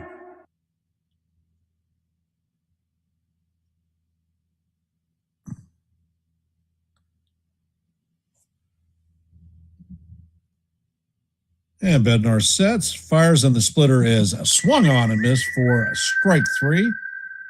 First out of the ninth. Coming up to bat is Kreider, 0 for 3 on the night with a pair of strikeouts.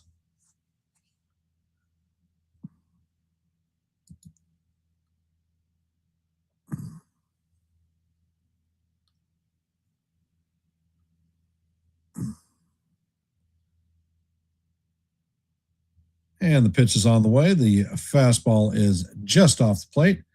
Count is 1-0.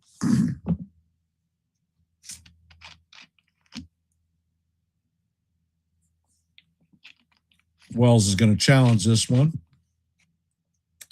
And it's confirmed that it's ball, so the Yankees lose one of their two challenges. And Bednar sets. Pitch is on the way, and that is fouled off. Count is 1-1 on Kreider.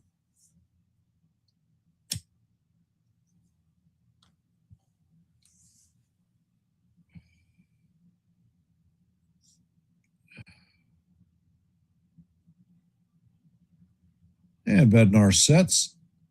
Pitch is on the way, and that is swung on and missed. Nice curveball. Count is 1-2. And Kreider is taking time out. So is Kreider going to earn his hat trick for the night?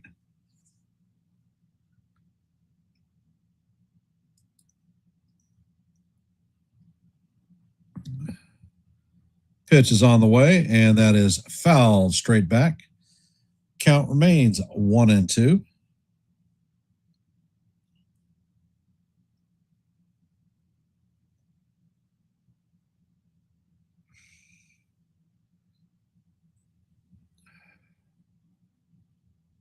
And the pitch is on the way, and that is swung on a miss for strike three. So that is Bednar's second strikeout of the inning. Hey, John.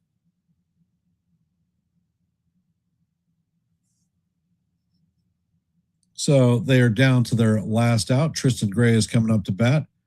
0 for 3 on the night with a pair of strikeouts. So can he earn his hat trick?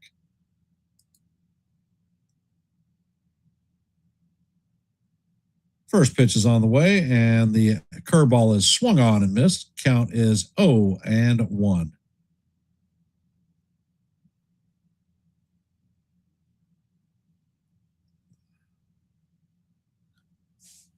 No problem, John.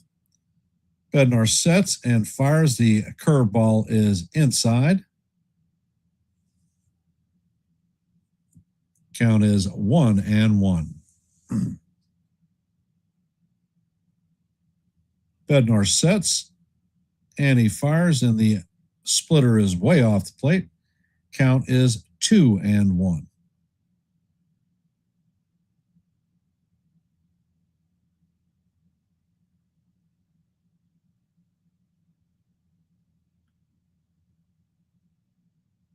And Bednar sets. Pitch is on the way, and he swings through and misses on the splitter. Count is 2-2. So the Twins are down to their last strike, last out.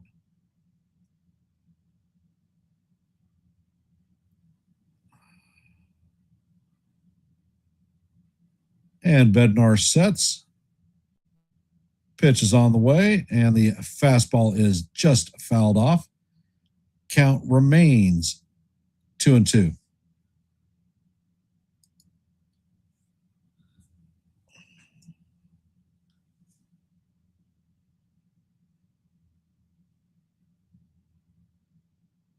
Bednar sets and he fires, and that pitch is just off the plate. Count is now 3-2. And Wells is going to challenge this one. And it is confirmed that it was a ball, so the Yankees lose both of their challenges.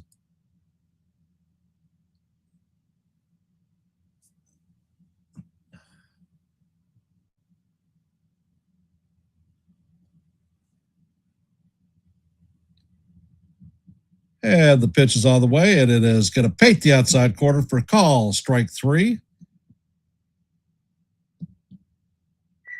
And that is going to do it for the Twins. This miserable 7-game losing streak is over. The Yankees are going to take this one 5-2.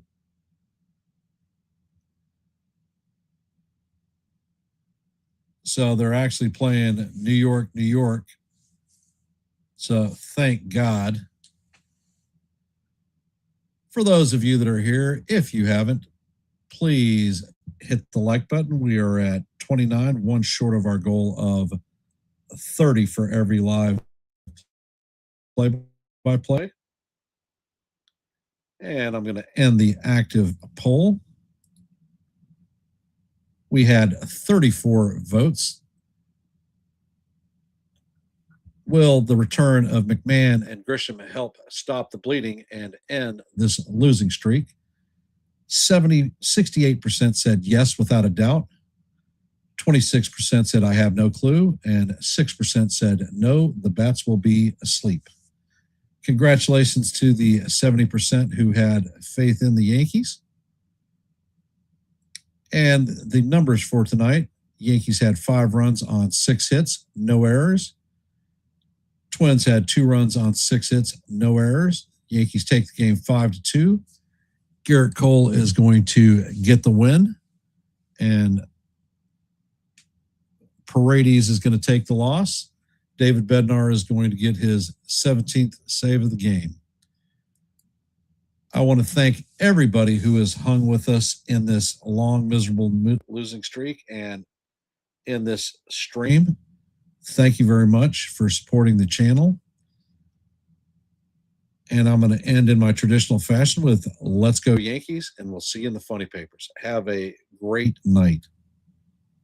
I don't ever slow up, no I don't take shit. I got no love for the fakeness. If you wanna play tough and wanna hate this, I'll always show up. I don't ever slow up, no I don't take shit. I got no love for the fakeness. If you wanna play tough and wanna hate this, I'll always show up and make a statement. I don't ever slow up, no I don't take shit. I got no love for the fakeness. If you wanna play tough and wanna hate this, I'll always show up and make a statement. Everything I do so instinctive and so passionate. Every word I move so descriptive like an adjective. I got a vendetta against people who patented being negative when you should be getting after it. I got facts over tracks, this and that. Spitting slow, spitting fast, I could roast, I could gas. Think I'm okay at last, but I don't know if that can erase all the past. I don't ever slow up.